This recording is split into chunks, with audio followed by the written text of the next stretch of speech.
तो इस ये आपको मॉडर्न हिस्ट्री स्पेक्ट्रा का कि आपको मॉडर्न हिस्ट्री पार्ट 4 होगा। पार्ट 4 के अंतर्गत यहाँ पे हम पार्ट 4 के अंतर्गत तो मॉडर्न हिस्ट्री अब SPR का यहाँ पर आपको पार्ट 4 होगा। पार्ट 4 के अंतर्गत यहाँ पे हम अध्याय 5 ब्रिटिश शक्ति का विस्तार एवं सुदृढ़ीकरण का आपको दूसरा भाग देखते हैं। देखिए जिसमें आपको सर्वोच्चता हेतु आंग्ल मराठा संघर्ष देखिए सर्वोच्चता हेतु आंग्ल मराठा ये आपको अध्याय 5 में आपको ब्रिटिश शक्ति का विस्तार एवं सुदृढ़ीकरण आपको है जो कि अध्याय 5 होगा। इसमें देखिए सर्वोच्चता हेतु आंग्ल मराठा संघर्ष देखिए सर्वोच्चता हेतु आंग्ल मराठा संघर्ष आपके यहाँ पे है उसको देखिए। इसमें कहा गया कि देखिए आपको सर्वोच्चता हेतु आंग्ल मराठा संघर्ष देखिए मराठा शक्ति उदय देखिए एक छोटे भूमिया स्तर से उठकर बड़े शासक के स्तर तक पहुंचने वाली मराठा शक्ति ने दक्कनी राजनीति को एक नया आयाम दिया। इससे न केवल मुगल दक्कन संबंध प्रभावित हुआ अपितु मुगलों की राजनीति भी प्रभावित हुई। गौरतलब है कि अंग्रेजी कंपनी के भारत में क्षेत्रीय विस्तार में भी मराठा शक्ति एक निर्णायक तत्व बनी रही। अन्य दक्षिणी राज्यों में सैनिक एवं असैनिक पदों पर कार्य करने वाले मराठों ने मराठा प्रशासन और सैन्य संगठन की भी प्रस्तुति की। 18वीं शताब्दी के मध्य तक वे लाहौर तक जा पहुंचे और उत्तर भारतीय साम्राज्य का स्वप्न देखने लगे। मुगल देखिए यहाँ पर क्या मुगल दरबार में उन्होंने किंग मेकर की भूमिका निभाई। पानीपत के तृतीय युद्ध 1761 में मराठा अहमद शाह अब्दाली के हाथों में परास्त हुए जिसने हालांकि सब कुछ बदल कर रख दिया। फिर भी वे पुनः संगठित हुए अपनी शक्ति पुनः अर्जित की और एक दशक के भीतर भारत में एक शक्ति के रूप में सामने आ गए। बाजीराव प्रथम 1720-1740 बाजीराव प्रथम का शासन का 1720-1740 बाजीराव प्रथम सभी पेशवाओं में सबसे महान शासक था जिसने तेजी से फैलती मराठा शक्ति को व्यवस्थित करने और कुछ हद तक सेनापति दाभोली के नेतृत्व मराठाओं के क्षत्रिय वर्ग पेशवा ब्राह्मण थे। तो मराठाओं के क्षत्रिय वर्ग को संतुष्ट करने के महत्वपूर्ण मराठा सरदारों का संघ शुरू किया। मराठा परिवार जो मुख्य तौर पर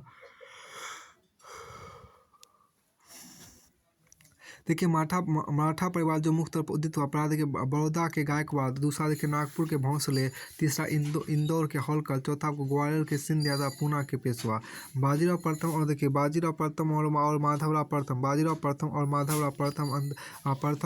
प्रथम देखिए यहाँ पर क्या बाजीराव प्रथम और माधवराव प्रथम के अंतर्गत राज संघ ने सौहार्दपूर्वक काम किया। लेकिन पानीपत के तृतीय युद्ध 1761 ने सब कुछ बदल दिया। पानीपत की हार और 1772 में युवा पेशवा माधवराव प्रथम राज संघ या संघ पर पेशवाओं के नियंत्रण को कमजोर कर दिया। यद्यपि किसी अवसर प्रशासन के मुखिया एकत्रित होते थे जैसा कि ब्रिटिश शासक को 1775-1782 के विरुद्ध अन्यथा वे प्राय आपस में लड़ते रहते थे। देखिए मराठा राजनीति में अंग्रेजों का प्रवेश देखिए मराठा राजनीति में आपके यहाँ पर जो अंग्रेजों का प्रवेश है वहाँ पर इसको देखिए। इसमें देखिए 18वीं शताब्दी उत्तरार्ध और 19वीं शताब्दी पूर्वांत के लगभग 50 वर्षों में अंग्रेजों और मराठों के बीच राजनीतिक सर्वोच्चता के लिए तीन बार मुठभेड़ युद्ध हुए जिसमें आपको अंतिम रूप से अंग्रेज विजय हुई। देखिए अंग्रेजों के अत्यधिक महत्वाकांक्षा और मराठों के विभाजित घराने इन युद्धों एवं संघर्ष के कारण थे। इस प्रकार देखिए यहाँ पर इस प्रकार उत्तरकालीन मुगल शासकों को कमजोर स्थिति का लाभ उठाकर मराठों ने अपनी शक्ति को सुदृढ़ कर दिल्ली पर पकड़ पाने का प्रयत्न शुरू किया। इधर अंग्रेज भी सर्वोच्च शक्ति के रूप में उभरना चाहते थे जिससे दोनों शक्तियों में टकराव की स्थिति बनी रही जिससे दोनों के मध्य तीन युद्धों को जन्म दिया। अब आगे हम देखिए कि प्रथम आंग्ल मराठा युद्ध देखिए प्रथम आंग्ल मराठा अंग्रेजों को मराठों के मामले में प्रथम आंग्ल मराठा युद्ध के 1775-1782 था। फिर आपको यहाँ देखिए प्रथम आंग्ल मराठा युद्ध की 1775-1782 था। अंग्रेजों को मराठों के मामले में मराठों के मामले में हस्तक्षेप करने का अवसर तब मिला जब मराठा संघ के प्रमुख पेशवा पद के लिए मराठों मतभेद हुआ। 1772 ईस्वी माधवराव की मृत्यु के पश्चात उसका पुत्र नारायण राव अपने चाचा रघुनाथ राव जो पेशवा बनना चाहता था के षड्यंत्रों का शिकार बन गया। नारायण राव की मृत्यु के पश्चात रघुनाथ राव पेशवा बना किंतु नाना फडणवीस के नेतृत्व पेशवा पद को उसके अधिकार को चुनौती देते नारायण राव के मरणोपरांत उसकी पत्नी गंगाबाई से उत्पन्न पुत्र को पेशवा के पद पर स्थापित कर दिया गया। सूरत की संधि यहाँ पर देखिए क्या की, देखिए पेशवा पद प्राप्त करने में असफल सिद्ध होने पर रघुनाथ राव ने अंग्रेजों से सूरत की संधि 1750 ईस्वी में कर ली, ताकि वो अंग्रेजों की सहायता से पेशवा बन जाए। संधि के अनुसार रघुनाथ राव ने सारसेर एवं बेसिन का क्षेत्र सूरत एवं बहराइच जिलों से राजस्व हिस्से के साथ अंग्रेजों को सौंप दिया। बदले में अंग्रेजों ने रघुनाथ को 2500 सैनिक टुकड़ी सौंपी। 2500 सैनिकों की टुकड़ी सौंपी। 1777 में 1777 में नाना फर्नांडिस ने फ्रांसीसियों को पश्चिमी तट पर पतन की मंजूरी देकर कलकत्ता परिषद के साथ उसकी संधि का उल्लंघन किया। अंग्रेजों ने प्रतिक्रिया स्वरूप पुणे में सेना भेजी और मराठा और अंग्रेजी सेना का पुनः पुणे में आपको आमना सामना हुआ। मराठाओं का नेतृत्व आपको महादजी सिंधिया ने किया। इससे मराठाओं ने अंग्रेजों को भारी क्षति पहुंचाई और अंग्रेजों ने जनवरी 1779 में आत्मसमर्पण करके वडगांव की संधि की, जिसमें बॉम्बे सरकार अंग्रेजों द्वारा 1775 में हासिल किए गए सभी क्षेत्र को छोड़ने को बाध्य होना पड़ा। बंगाल में ब्रिटिश गवर्नर वार्ने हेस्टिंग्स ने इस संधि को रद्द कर दिया और कर्नल गोडार्ड के नेतृत्व में एक बड़ी सेना भेजी। गोडार्ड ने फरवरी 1779 में अहमदाबाद और दिसंबर 1780 में बेसिन पर कब्जा कर लिया। फरवरी 1781 में जनरल केमे के नेतृत्व में अंग्रेजी सेना ने अंततः सिम्परी में सिंधिया को पराजित कर दिया। अब के साल बाई की संधि 1784 देखिए। पराजय के पश्चात सिंधिया ने पेशवा और अंग्रेजों के मध्य एक नई संधि प्रस्तावित की, जो युवा माधवराव को पेशवा के तौर पर मान्यता प्रदान करे और रघुनाथ राव को पेंशन की मंजूरी प्रदान करे। मई 1782 में हुई इस संधि को सालवाई की संधि के नाम से जाना जाता है, जिसकी जून 1782 में हेस्टिंग्स द्वारा और फरवरी 1783 में फडणवीस द्वारा पुष्टि की गई। इस संधि ने सिंधिया को उसके सभी क्षेत्र लौटा दिए और दोनों पक्षों के बीच आपको 20 वर्षों तक शांति सुनिश्चित करने की बात कही। इस प्रकार युद्ध का अंत हो गया। संधि का महत्व। अंग्रेजों की इस संधि से हैदर अली को अलग थलग करने और सालसेट को हासिल करने में सफलता मिली। इस संधि से युद्ध पूर्व की स्थिति स्थापित हो गई। यद्यपि कंपनी की प्रतिष्ठा बच गई, परंतु उसे भारी वित्तीय हानि उठानी पड़ी। इससे कंपनी को केवल मैसूर के मामले में स्वतंत्रता मिल गई। दूसरी ओर कंपनी को मराठों की शक्ति का भी पता चल गया और आगामी 20 वर्षों तक दोनों पक्षों में शांति कायम रही। द्वितीय आंग्ल मराठा युद्ध 1803 से 1805 देखिए। द्वितीय आंग्ल मराठा युद्ध आपको प्राथमिक रूप से भारत में फ्रांसीसियों को रोकने के लॉर्ड वेलेस्ली के प्रयासों के कारण आपको हुआ। भारत में 1798 में गवर्नर जनरल के रूप में आए वेलेस्ली का विश्वास था कि फ्रांसीसियों पर हानियों से तभी उबरा जा सकता है यदि समस्त भारत को सैनिक सहायता के लिए अंग्रेजों पर निर्भर बना दिया जाए। ऐसी सुरक्षा प्रदान करने के उसे कुख्यात सहायक संधि तैयार की,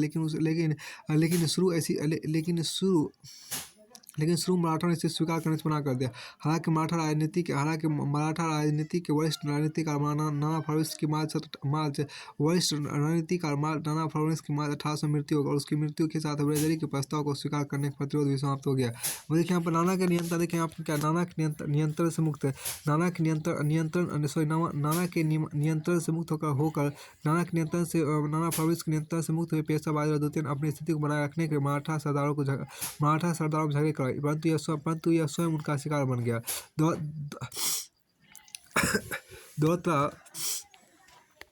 दौलतराज सिंधिया था जसवंत राव होलकर। कुछ इतिहास का तो इसे यशवंत राव होलकर भी कहा जाता है।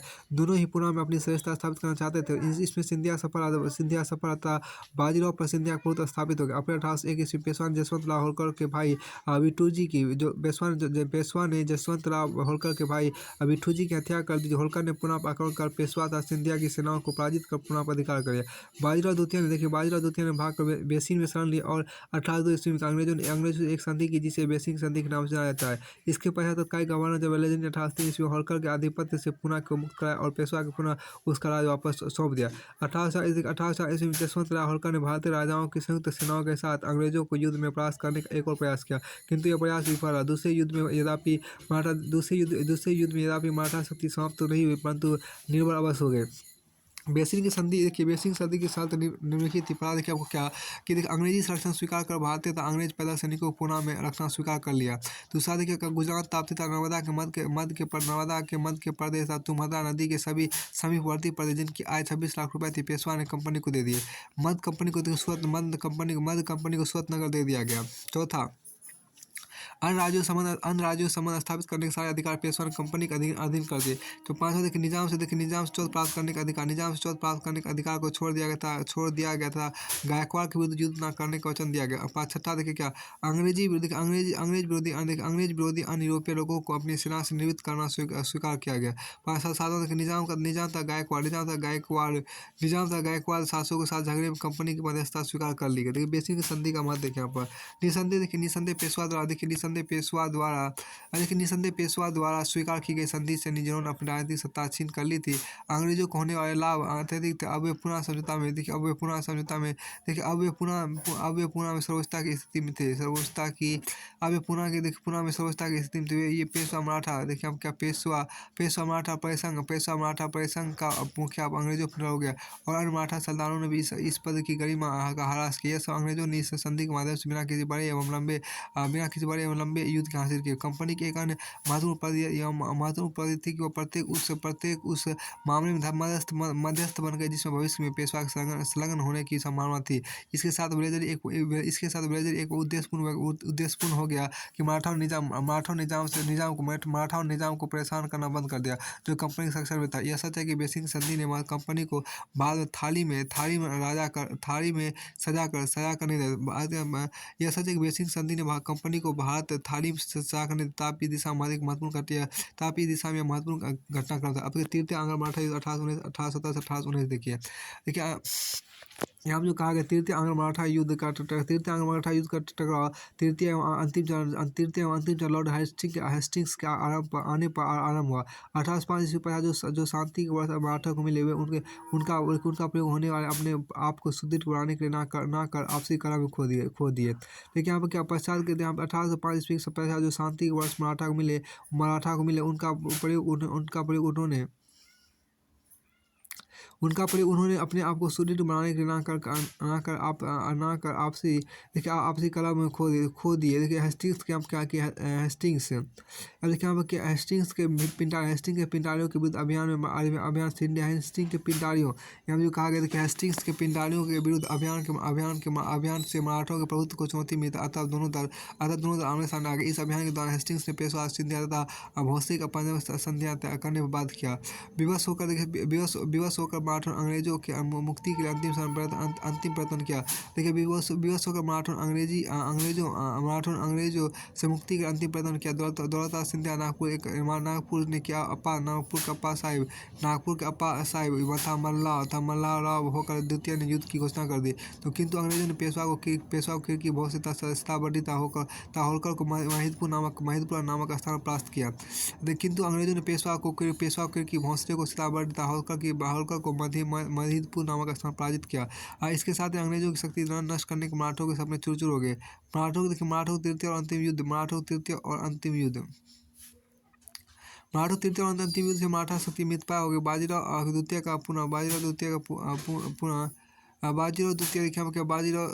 आपको जो हम कहा गया बाजीराव द्वितीय इसके साथ अंग्रेजों की शक्ति को नष्ट करने के आपको मराठा तृतीय और अंतिम युद्ध से मराठा शक्ति मितपाय हो गया। बाजीराव द्वितीय का पुणे का प्रदेश कंपनी विलय कर दे। बाजीराव द्वितीय का पुणे का प्रदेश कंपनी विलय कर दे। अन्य मराठा राज्य जो देखिए यहाँ पर क्या अन्य मराठा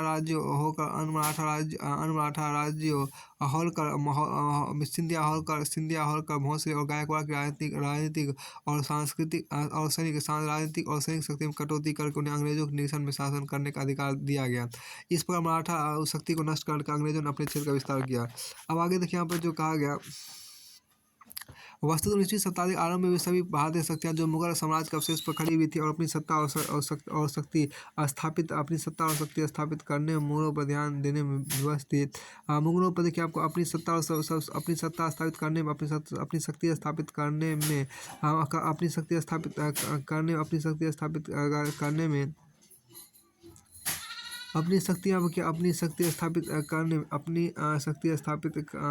के प्रयास में लगी थी। अब क्या अपनी शक्ति स्थापित करने के प्रयास में लगी थी। उसके बाद आपको आगे अंग्रेजों द्वारा पराजित हुई, अंग्रेजों द्वारा पराजित हुई, अंग्रेजों द्वारा को पराजित हुई, अंग्रेजों द्वारा पराजित हुई, अंग्रेजों द्वारा पराजित हुई, अंग्रेजों द्वारा पराजित हुई मराठा और एक मिनट फिर देखिए।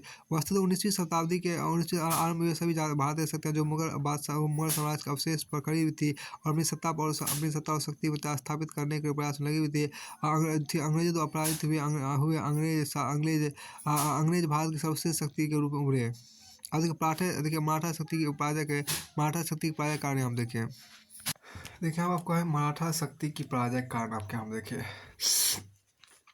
छत्रपति जी देखिए मराठा शक्ति की पराजय कारण आपको देखिए छत्रपति शिवाजी ने जिस मराठा शक्ति की स्थापना की थी और बालाजी विश्वनाथ बाजीराव आदि पेशवाओं ने जिसे चरमोत्कर्ष से पहुंचाया था, वह मराठा शक्ति 2 शताब्दियों तक भी कायम नहीं रह सकी। 2 शताब्दियों तक भी कायम नहीं रह सकी। पेशवाओं ने जब मराठा शक्ति को चरमोत्कर्ष से पहुंचाया था, उस समय मुगल पतन की ओर अग्रसर थे और भारत की कोई भी अन्य शक्ति मराठाओं के इर्द गिर्द भी नजर नहीं आ रही थी। अचानक अंग्रेजों ने भारत में विस्तारवादी नीति अपनाई और उनकी इस नीति का शिकार मराठा शक्ति भी बने। मराठाओं का अपकर्ष अनेक कारणों से, कुछ कारण आंतरिक थे पर कुछ तो बाहर थे। देखिए क्या पराजय के कारण था परस्पर विश्वास एवं अभाव एवं महत्वाकांक्षा। परस्पर विश्वास का अभाव एवं महत्वाकांक्षा। दूसरा देखिए दोषपूर्ण आर्थिक संगठन। तीसरा विकेंद्रीकरण। चौथा आपको आर्थिक विषमता। पांचवा आपको दोषपूर्ण सैन्य व्यवस्था। छठा उग्र राष्ट्रीयता का अभाव। सातवां आपको आत्मनिर्भरता का अभाव। फिर आपको आठवां आपको सुदृढ़ शासन व्यवस्था का अभाव। फिर आपको आगे देखिए क्या बोध योग नेतृत्व का अभाव। फिर अंग्रेज शक्ति की श्रेष्ठता था सुसंगठित देखिए अंग्रेज शक्ति की श्रेष्ठता तथा सुगठित गुप्तचर व्यवस्था, असहयोग। आप फिर देखिए उच्च आदर्श का अभाव। फिर आपको आगे सबसे इसका व्याख्या देखते हैं। सभी कारणों का व्याख्या देखिए। सबसे पहले जो आपको कारण था वो था परस्पर विश्वास का अभाव एवं महत्वाकांक्षा। देखिए मराठा राज भारतीय राज्यों में सर्वाधिक शक्तिशाली था। यानी कि परस्पर विश्वास का अभाव के अंतर्गत ये मराठा राज भारतीय राज्यों में सर्वाधिक शक्तिशाली था, परंतु कालांतर में उनमें पारस्परिक अविश्वास तथा व्यक्तिगत महत्वाकांक्षा की भावना घर कर गई, जिसके कारण देखिए यहाँ पर जिसके कारण उनका कई राज्यों में विभाजन हो गया। इस प्रकार मराठा साम्राज्य के स्वतंत्र राज्यों का एक संघ बन गया। संघ की जितनी भी इकाइयाँ थी उन सभी के क्षेत्र और अधिकार अलग अलग थे। मराठों के सरदार पेशवा, होलकर, सिंधिया, भोसले आदि बहुधा आपस में लड़ते झगड़ते रहते थे। उनमें एकता का थोड़ा था अभाव था। फलतः मराठा संघ अत्यंत शिथिल और कमजोर हो गया। फलतः मराठा संघ अत्यंत शिथिल और कमजोर हो गया।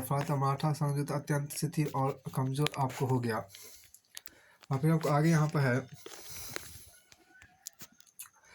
फिर आपको देखिए क्या कि दोषपूर्ण आर्थिक संगठन। देखिए मराठा साम्राज्य का आर्थिक संगठन दोषपूर्ण होने के कारण भी मराठों का पतन अवश्यभावी थी।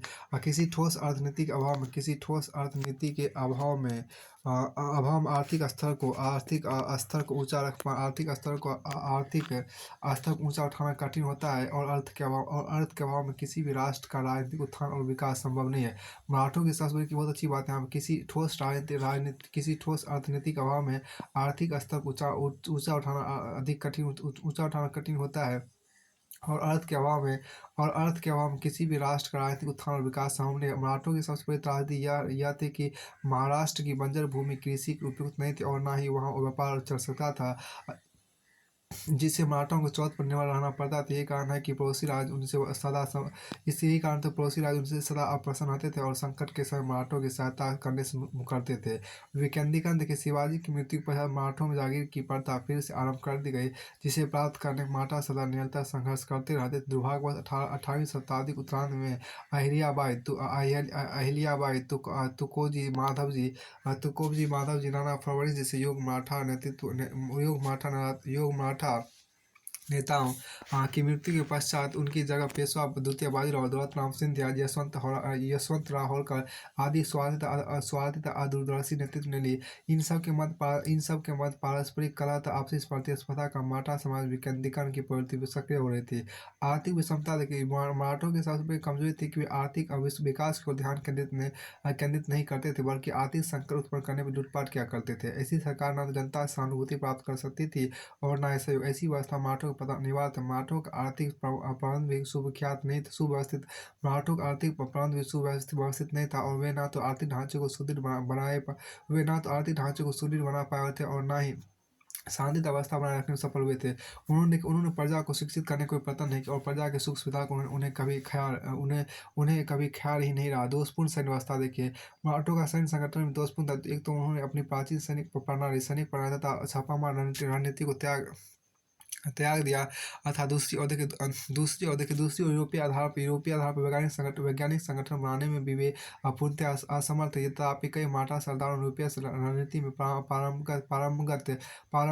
यूरोपीय रणनीति में पारंगत कई यूरोपीय विशेषकर फ्रांसीसी अफसरों को अपने यहाँ नियुक्त कर पाश्चात्य युद्ध प्रणाली में स्वयं को दक्ष कर लिया था। पाश्चात्य युद्ध प्रणाली में स्वयं को दक्ष कर, तथापि उनका यह संगठन अंग्रेजों की अपेक्षा सदैव निम्न कोटि का बना रहा। उग्र राष्ट्रीयता का अभाव देखें, मराठों आपसी वैमनस्य, कला और ईर्ष्या के द्वेष कारण एकता का स्वतः अभाव था, जिससे उनमें उग्र राष्ट्रीयता का अभाव व्याप्त हो गया। दूसरी ओर अंग्रेजों में एकता थी, उच्च कोटि की सैनिक शक्ति था, उग्र राष्ट्रीयता की भावना थी। अधिक आत्मनिर्भरता का अभाव देखिए, मराठा सरदार को साधन अपनी सुरक्षा कर दूसरों राष्ट्रों पर निर्भर रहते थे। इसी आत्मनिर्भरता की कमी कारण मुट्ठी भर अंग्रेजों के साथ मराठों को पराजित होना पड़ता था। वे मुख्यतः फ्रांसीसियों पर सर्वाधिक विश्वास करते थे, परंतु कभी भी मौके पर फ्रांसीसियों ने उन्हें पर्याप्त सहायता नहीं प्रदान की। सुदृढ़ व्यवस्था का अभाव देखिए आपको यहाँ पर, देखिए सुदृढ़ व्यवस्था का अभाव देखिए, मराठा समाज में सुदृढ़ और सुव्यवस्थित शासन का अभाव भी इनके पतन का एक मुख्य कारण था। लेकिन मराठों ने अपने विजित क्षेत्रों के प्रशासन पर कभी ध्यान नहीं दिया।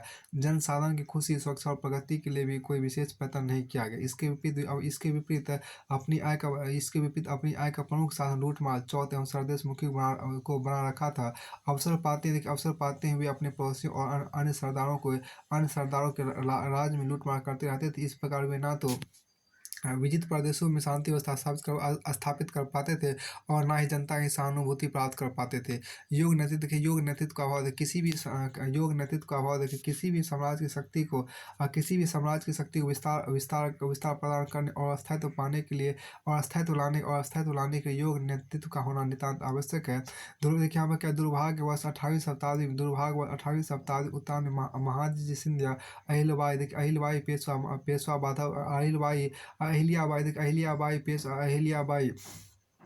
पेशवा माधवराव, देखिए यहाँ पेशवा माधवराव, तुकोजी होलकर जैसे योग मराठा नेतृत्व की मृत्यु हो गई। उनके बाद पेशवा बाजीराव द्वितीय, दौलतराम सिंधिया और यशवंतराव होलकर जैसे अदूरदर्शी अयोग और स्वार्थी नेता मराठों के सरदार बने। ये हमेशा एक दूसरे के साथ लड़कर अपनी शक्ति का दुरुपयोग करते रहे।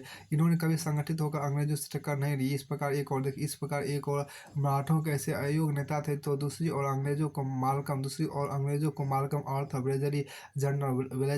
जनरल लैक और लॉर्ड हेस्टिंग्स जैसे योग व्यक्तियों का नेतृत्व प्राप्त था, जिनके सामने आपको स्वार्थी मराठा सरदारों का टिक पाना असंभव था। देखिए अंग्रेज शक्ति की श्रेष्ठता था सुसंगठित गुप्तचर व्यवस्था। अंग्रेज मराठों से अलग कूटनीतिक सैन्य शक्ति और राजनीतिक चालों में श्रेष्ठ था। अंग्रेज मराठों से कूटनीतिक की दृष्टि से बहुत आगे थे। कंपनी के गुप्तचर मराठा सैनिक शक्ति मराठों के घरेलू कला और आपसी संबंधों की जानकारी अधिकारियों तक पहुंचा देते थे। इसके विपरीत मराठे अंग्रेजों की गतिविधियों से पूर्णतः अनभिज्ञ रहते थे। ऐसी स्थिति मराठों की पराजय लगभग निश्चित थी। अब असहयोग की बात करते हैं।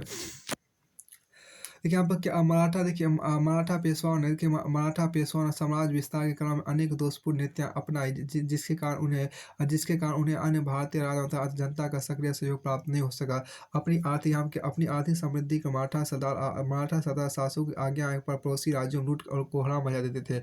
अपने अभियान के समय वे इस बात का तनिक भी ख्याल नहीं करते थे कि ये हमारे पड़ोसी है और विषम परिस्थितियों में हमें हमें सक्रिय सहयोग दे सकते हैं। मराठों ने हिंदू और मुसलमानों को समान रूप से दुख पहुंचा, इसलिए जब जब उन पर संकट आया तब किसी भी पड़ोसी ने उन्हें सहयोग नहीं दिया। उदाहरण के तौर पर हम देखते हैं जब नादिर शाह के आक्रमणों से बचने के लिए बाजू और पलटन संयुक्त मोर्चा गठित करने की जो कोशिश की तो उसकी सफलता नहीं मिली। फिर अहमद शाह अब्दाली ने जब मराठों का विनाश करना शुरू किया तो कोई भी शक्ति उनके बचाने के आगे नहीं आई। मराठों ने मैसूर के शासक हैदराबाद के निजाम को अपना शत्रु समझा। यदि इन दोनों राज्यों को अपना मित्र बनाकर मराठा मराठा अंग्रेजों से मुकाबला करते तो वे अपनी शक्ति को ज़्यादा सुदृढ़ कर पाते और मराठा समाज का पतन नहीं हो पाता। राजपूत राज्यों के साथ मराठा शासक हमेशा कठोर व्यवहार करते थे और उनकी जनता को हमेशा लूटते खसूटते थे। इससे राजपूतों ने उनके प्रति सहानुभूति नहीं दिखाई। फिर आपको देखिए ब्रिटिश यहाँ तक उच्च आदर्श का अभाव देखिए मराठे यहाँ तक उच्च आदर्श का अभाव देखिए मराठे राष्ट्रीय भावना से प्रेरित थे पर उनमें उच्च विचार और बंधुत्व सहयोग और उच्च आदर्शों का स्वतः अभाव था। उन्होंने कभी भी संपूर्ण भारतीयों को बंधुता की भावना से नहीं देखा। हिंदू हुआ था मुसलमान सभी को दबाने के प्रति मराठों की एक बड़ी कमजोरी थी। मराठों ने साम्राज्यवाद की एक ऐसी मराठा हिंदू हुआ था मुसलमान सभी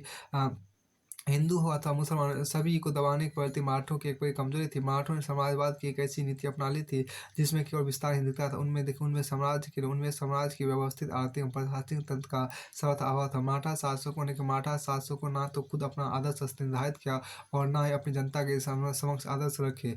मराठा शासक और सरदारों को लूट खसोट से कभी फुर्सत नहीं मिलती थी, इसलिए उनके सामने कोई आदर्श नहीं होता था।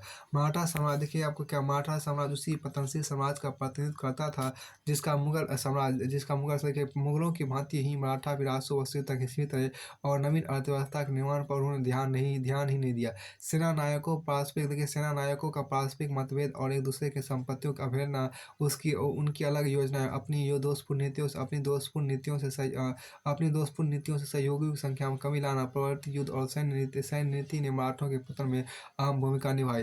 अब के सिंध विजय की बात है, हम देखिए 19वीं शताब्दी के पूर्वांत में अंग्रेजों ने सिंध में रुचि लेना शुरू कर दिया, जहां उन्होंने 1630 में मुगल शासकों द्वारा जारी फरमान के अंतर्गत कुछ व्यापारिक सुविधाओं संबंधी प्राधिकार प्राप्त थे। फरमान ने अंग्रेजों को सिंध के पत्तनों में विशेषाधिकार प्रदान किए जिन्हें वे कहीं और भी प्रयोग कर सकते थे। अब के तालपुर अमीरों को तालपुर अमीरों को 18वीं शताब्दी में तालपुर अमीरों के शासन से पूर्व सिंधु पर कारोला के सरदारों का शासन था। 1758 में करोड़ा के राजकुमार गुलाम साहब द्वारा प्रदत्त परवाना के कारण ठट्टा में एक अंग्रेज फैक्ट्री का निर्माण किया गया। 1767 में गुलाम साहब ने अपने दरबार में अंग्रेज रेजिडेंट के आने पर न केवल पूर्व की संधि की पुष्टि की अपितु वहां व्यापार कर रहे अन्य यूरोपियों को बाहर कर दिया। इसका लाभ अंग्रेजों द्वारा 1775 तक उठाया गया जब शासक सरफराज खान अंग्रेजों को फैक्ट्री बंद करने को कहा। 1770 के दशक में बलूच जनजाति जिसे तारपुरा कहा गया पहाड़ों पर उतर आकर सिंध के मैदानी क्षेत्र में बस गए। वे उत्कृष्ट सिपाही होने के साथ साथ प्रतिकूल जीवन दशाओं से अभ्यस्त थे। उन्होंने जल्द ही नवीन क्षेत्र प्रभाव में शक्ति हासिल कर ली। 1783 में तालपुर जनजाति ने मीर फतेह अली खान के नेतृत्व में सिंध पर पूर्ण अधिकार जमा लिया और कालोरा राजकुमार को देश निकाला दे दिया। तत्कालीन दौरानी राजतंत्र ने मीर फतेह खान के अधिकार की पुष्टि को और आदेश दिया कि मीर फतेह खान अपने भाइयों मीर बंधु जिन्हें लोकप्रिय रूप से चार यार के नाम से जाना जाता था के साथ देश को चलाए। जब 1800 ईस्वी मीर फतेह की मृत्यु हुई, चार यार ने आपस में राज को बांटे और स्वयं को अमीर या सिंध के लॉर्ड कहा। इन अमीरों अपने बहुत प्रभुताधीन क्षेत्र को सभी दिशा में बढ़ाया। उन्होंने अमरकोट के राजा से जोधपुर जोधपुर लूज के मुखिया से कराची और अफगानों से शेखरपुर तक बकर को विजित किया। अब के सिंध पर कर्मिक बहुत देखे यहाँ पर क्या 18वीं शताब्दी उत्तरार्ध में एक सारा विचार था कि नेपोलियन टीपू सुल्तान के साथ मिलकर भारत आक्रमण करने का षड्यंत्र कर रहा है। 1799 में सिंध के साथ वाणिज्यिक संबंधों को सुधारने के लिए लॉर्ड वेलेस्ली के प्रयासों के पीछे का छुपा हुआ उद्देश्य फ्रांसीसी और टीपू सुल्तान ने काबुल के राजा शाहजहां के बीच संधि का सामना करना था। फतेह अली खान के साथ बातचीत को जारी रखा गया। टीपू सुल्तान के प्रभावाधीन और प्रभावाधीन और स्थानीय व्यापारियों की ईर्ष्या के कारण हैदराबाद सिंध के ब्रिटिश विरोधी दल की मदद से अमीर ने अक्टूबर 1800 अंग्रेज एजेंट को 10 दिनों के भीतर सिंध छोड़ने का आदेश दिया। ब्रिटिश एजेंट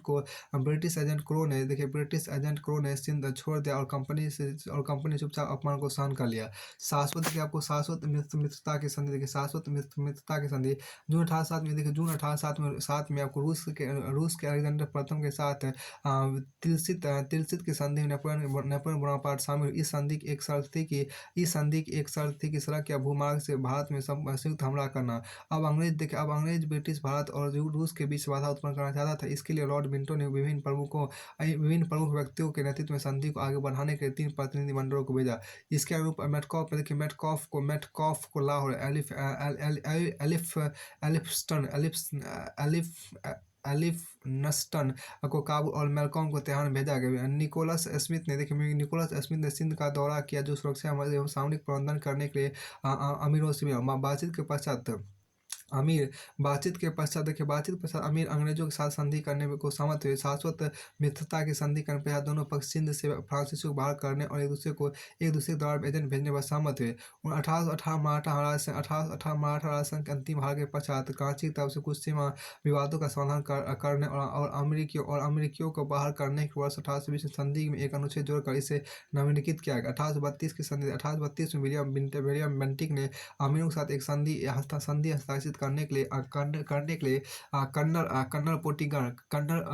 पोटिंगर को सिंध भेजा। संधि के प्रावधान इस प्रकार थे। क्या अंग्रेज व्यापारियों एवं यात्रियों को सिंध से गुजरने की निःशुल्क अनुमति होगी और व्यापार के लिए सिंध का प्रयोग किया जाएगा। दूसरा, कोई भी अन्य व्यापारी सिंध में नहीं बसेगा और यात्रियों के लिए पासपोर्ट जरूरी होगा। तीसरा, देखिए प्रस्तुत दरें अमीरों द्वारा परिवर्तित की जाएगी और किसी प्रकार के सैन्य अधिभार या टोल की मांग नहीं की जाएगी। तीसरा, देखिए कक्ष के लुटेरों को नियंत्रित करने के अमीर जोधपुर के राजा के साथ मिलकर कार्य करेंगे। पांचवा, देखिए क्या पुरानी संधियों की पुष्टि की और सभी पक्ष एक दूसरे से ईर्ष्या नहीं करेंगे। लॉर्ड ऑकलैंड लॉर्ड ऑकलैंड जो 1836 में गवर्नर जनरल बना, ने भारत को रूस के आक्रमण से बचाने अफगान पर प्रतिक्रियाबद्ध प्रभाव हासिल करने के परिप्रेक्ष्य में सिंध की ओर देखा। इस संदर्भ में देखिए हम इस संदर्भ में पंजाब में रणजीत सिंह इस दबाव या बल का प्रतिकार करने में पर्याप्त रूप से शक्तिशाली थे, लेकिन अमीर ऐसा कर पाने स्थिति में नहीं थे। देखिए संधि ने अमीरों की इस शर्त पर सुरक्षा प्रदान की कि कंपनी से राजधानी में अमीरों के खर्चों पर की जाएगी या वैकल्पिक रूप से अंग्रेजों को बदले में उचित रियायत दी जाएगी। अमीरों ने प्रारंभिक तौर पर मना कर दिया, लेकिन बाद 1838 में अनिश्चित रूप से संधि करने को सहमत हुए, जब उन्हें इस बात का संकेत दिया गया कि दूसरी ओर रणजीत सिंह इस प्रकार मदद ले सकते हैं। संधि ने अंग्रेजों को अमीर एवं सिखों के बीच विवादों में हस्तक्षेप करने की अनुमति प्रदान की और ब्रिटिश रेजिडेंट की उपस्थिति को भी सुनिश्चित किया, जो अंग्रेज सैनिकों से सुसज्जित कहीं भी जा सकता था। इस प्रकार सिंध 1838 में ब्रिटिश रक्षित क्षेत्र बन गया। 1838 की त्रिपक्षीय संधि अफगान समस्या को संबोधित करने के लिए, जैसा कि अंग्रेजों ने इसकी कल्पना की थी, कंपनी ने फिर से छल कपट का सहारा लिया। प्रथम तो उन्होंने जून 1838 में राणा रणजीत सिंह को त्रिपक्षीय संधि पर हस्ताक्षर करने को मनाया कि वे अपने अमीरों के मध्य विवादों में अंग्रेजों को मध्यस्थता करने पर सहमत हो। और तब शासक शाह शुजा को सिंध पर अपने प्रभुसत्तात्मक अधिकारों को छोड़ने के लिए राजी किया। सिंधु ने देखिए सिंधु ने सहायक संधि 1839 को स्वीकार की। देखिए कंपनी कंपनी ने अमीरों को निदान देने के लिए मनाया या बाद किया, और 1832 की संधि के उस अनुच्छेद को उन्मूलन के लिए भी सहमत किया जो असर मांगे जरमार्ग द्वारा सिंध में अंग्रेज सैनिकों के आवागमन का निश्चित करता था। बी आर ग्रोवर लिखते हैं कि महाशक्तियों के भय से अमीरों ने फरवरी 1839 को संधि स्वीकार की, जिसके अंतर्गत ब्रिटिश सहायक बल को शिकारपुर और बक्कर में जगह दी गई, और जगह दी गई, और सिंध के अमीरों द्वारा कंपनी की सेना के प्रबंधन हेतु कंपनी की सेना के प्रबंधन हेतु वार्षिक तौर पर 3 लाख रुपए अदा किए जाते थे। इसके अतिरिक्त देखिए इसके अतिरिक्त अमीरों को कंपनी के संज्ञान में लाए बिना विदेशी राज्यों के साथ किसी भी प्रकार के समझौते करने से प्रतिबंधित कर दिया गया। अंग्रेजों कंपनी के सैनिक आपूर्ति हेतु अमीरों द्वारा कराची में भंडारण कक्ष प्रदान किया गया। अब देखिए सिंध का आत्मसमर्पण देखिए। प्रथम आंग्ल अफगान युद्ध 1839-1852, प्रथम आंग्ल अफगान युद्ध 1839-1852, जिसे सिंध की भूमि पर लड़ाया गया था, सिंध के अमीरों ने कभी पसंद नहीं किया। ना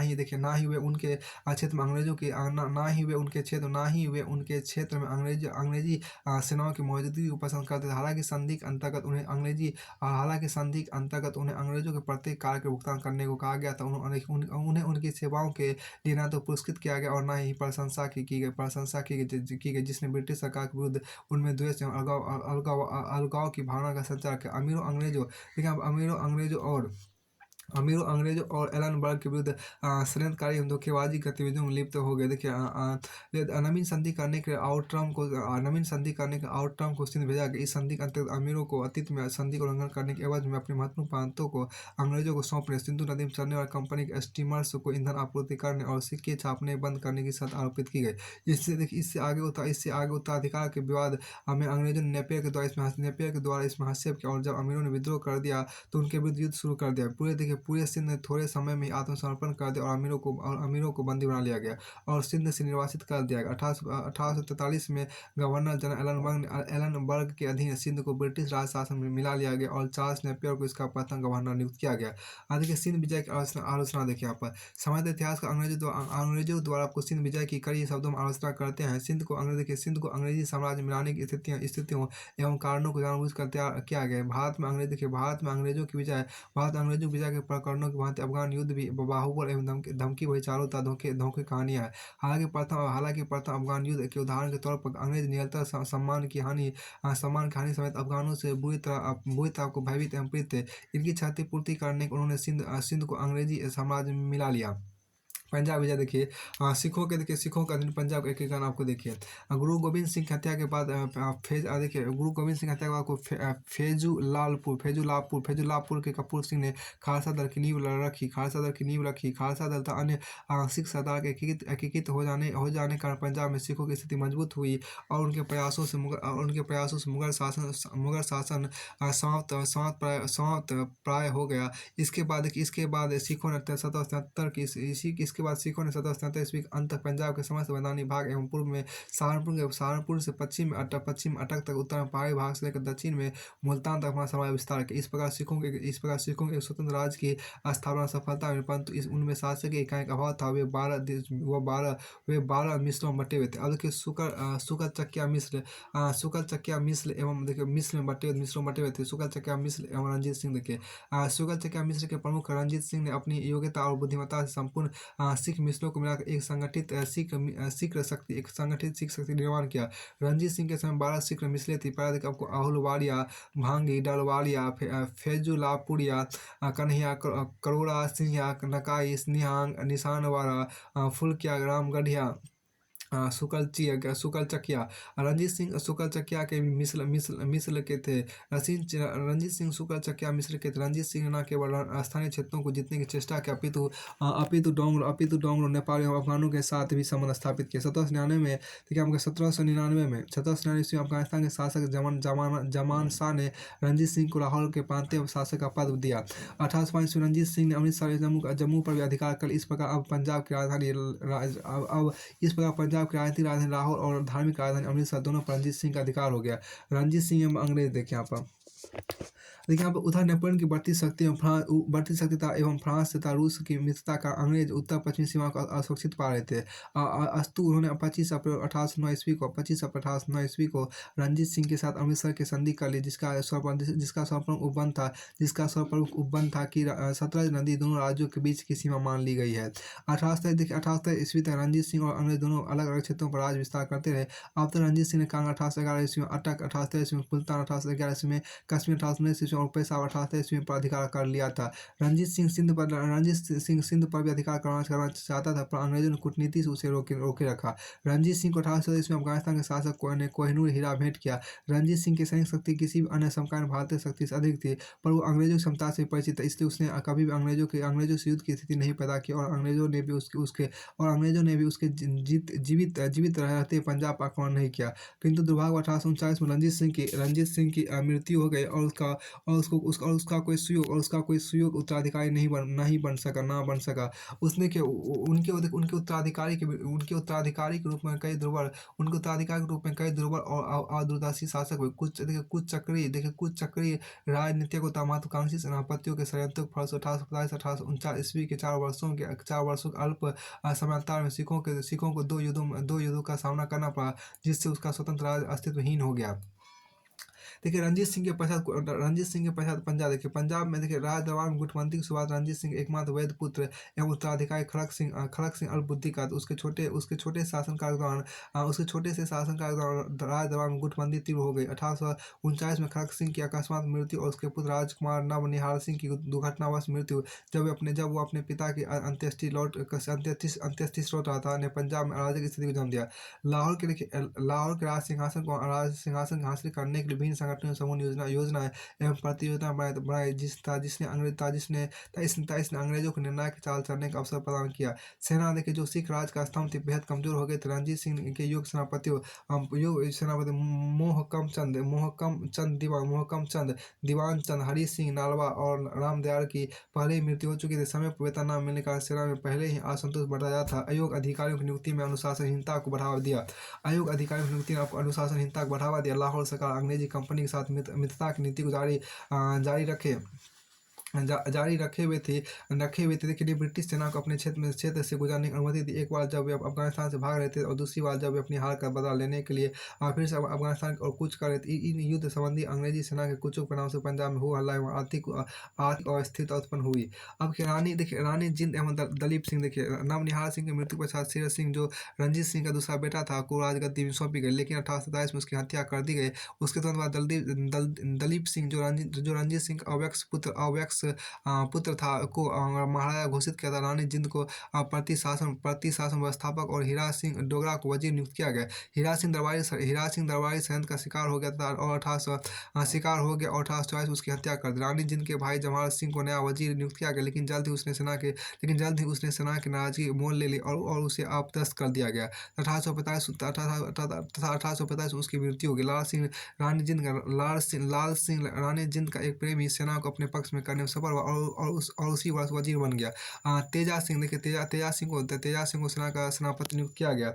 आगे प्रथम आंग्ल सिख युद्ध 1845-1846। देखिए 1843 ईस्वी में सिंध पर अधिकार कर लेने के बाद और रणजीत सिंह का भय समाप्त हो जाने के बाद अंग्रेज पंजाब अधिकार करने की ताक में थे। दिसंबर 1845 ईस्वी में पंजाब की सेना ने इसका बहाना भी उन्हें दे दिया। पंजाब की सेना ने अपने अल्पवयस्क राजा दलीप सिंह और उसकी संरक्षिका जिंद कौर से बलात् राजाज्ञा लेकर 17 जो कि सिख एवं कंपनी राज की सेवा मान ली गई थी, रणजीत सिंह के समय में के पर आक्रमण कर दिया। मुल्क की 18 दिसंबर, फिरोज शाह 21-22 दिसंबर, अलीवर 28 जनवरी, अलीवर 28 जनवरी 1846, सुबारान 10 फरवरी की 4 लड़ाइयों में सिख सेना बुरी तरह पराजित और सिखों को लाहौर की संधि के लिए विवश होना पड़ा।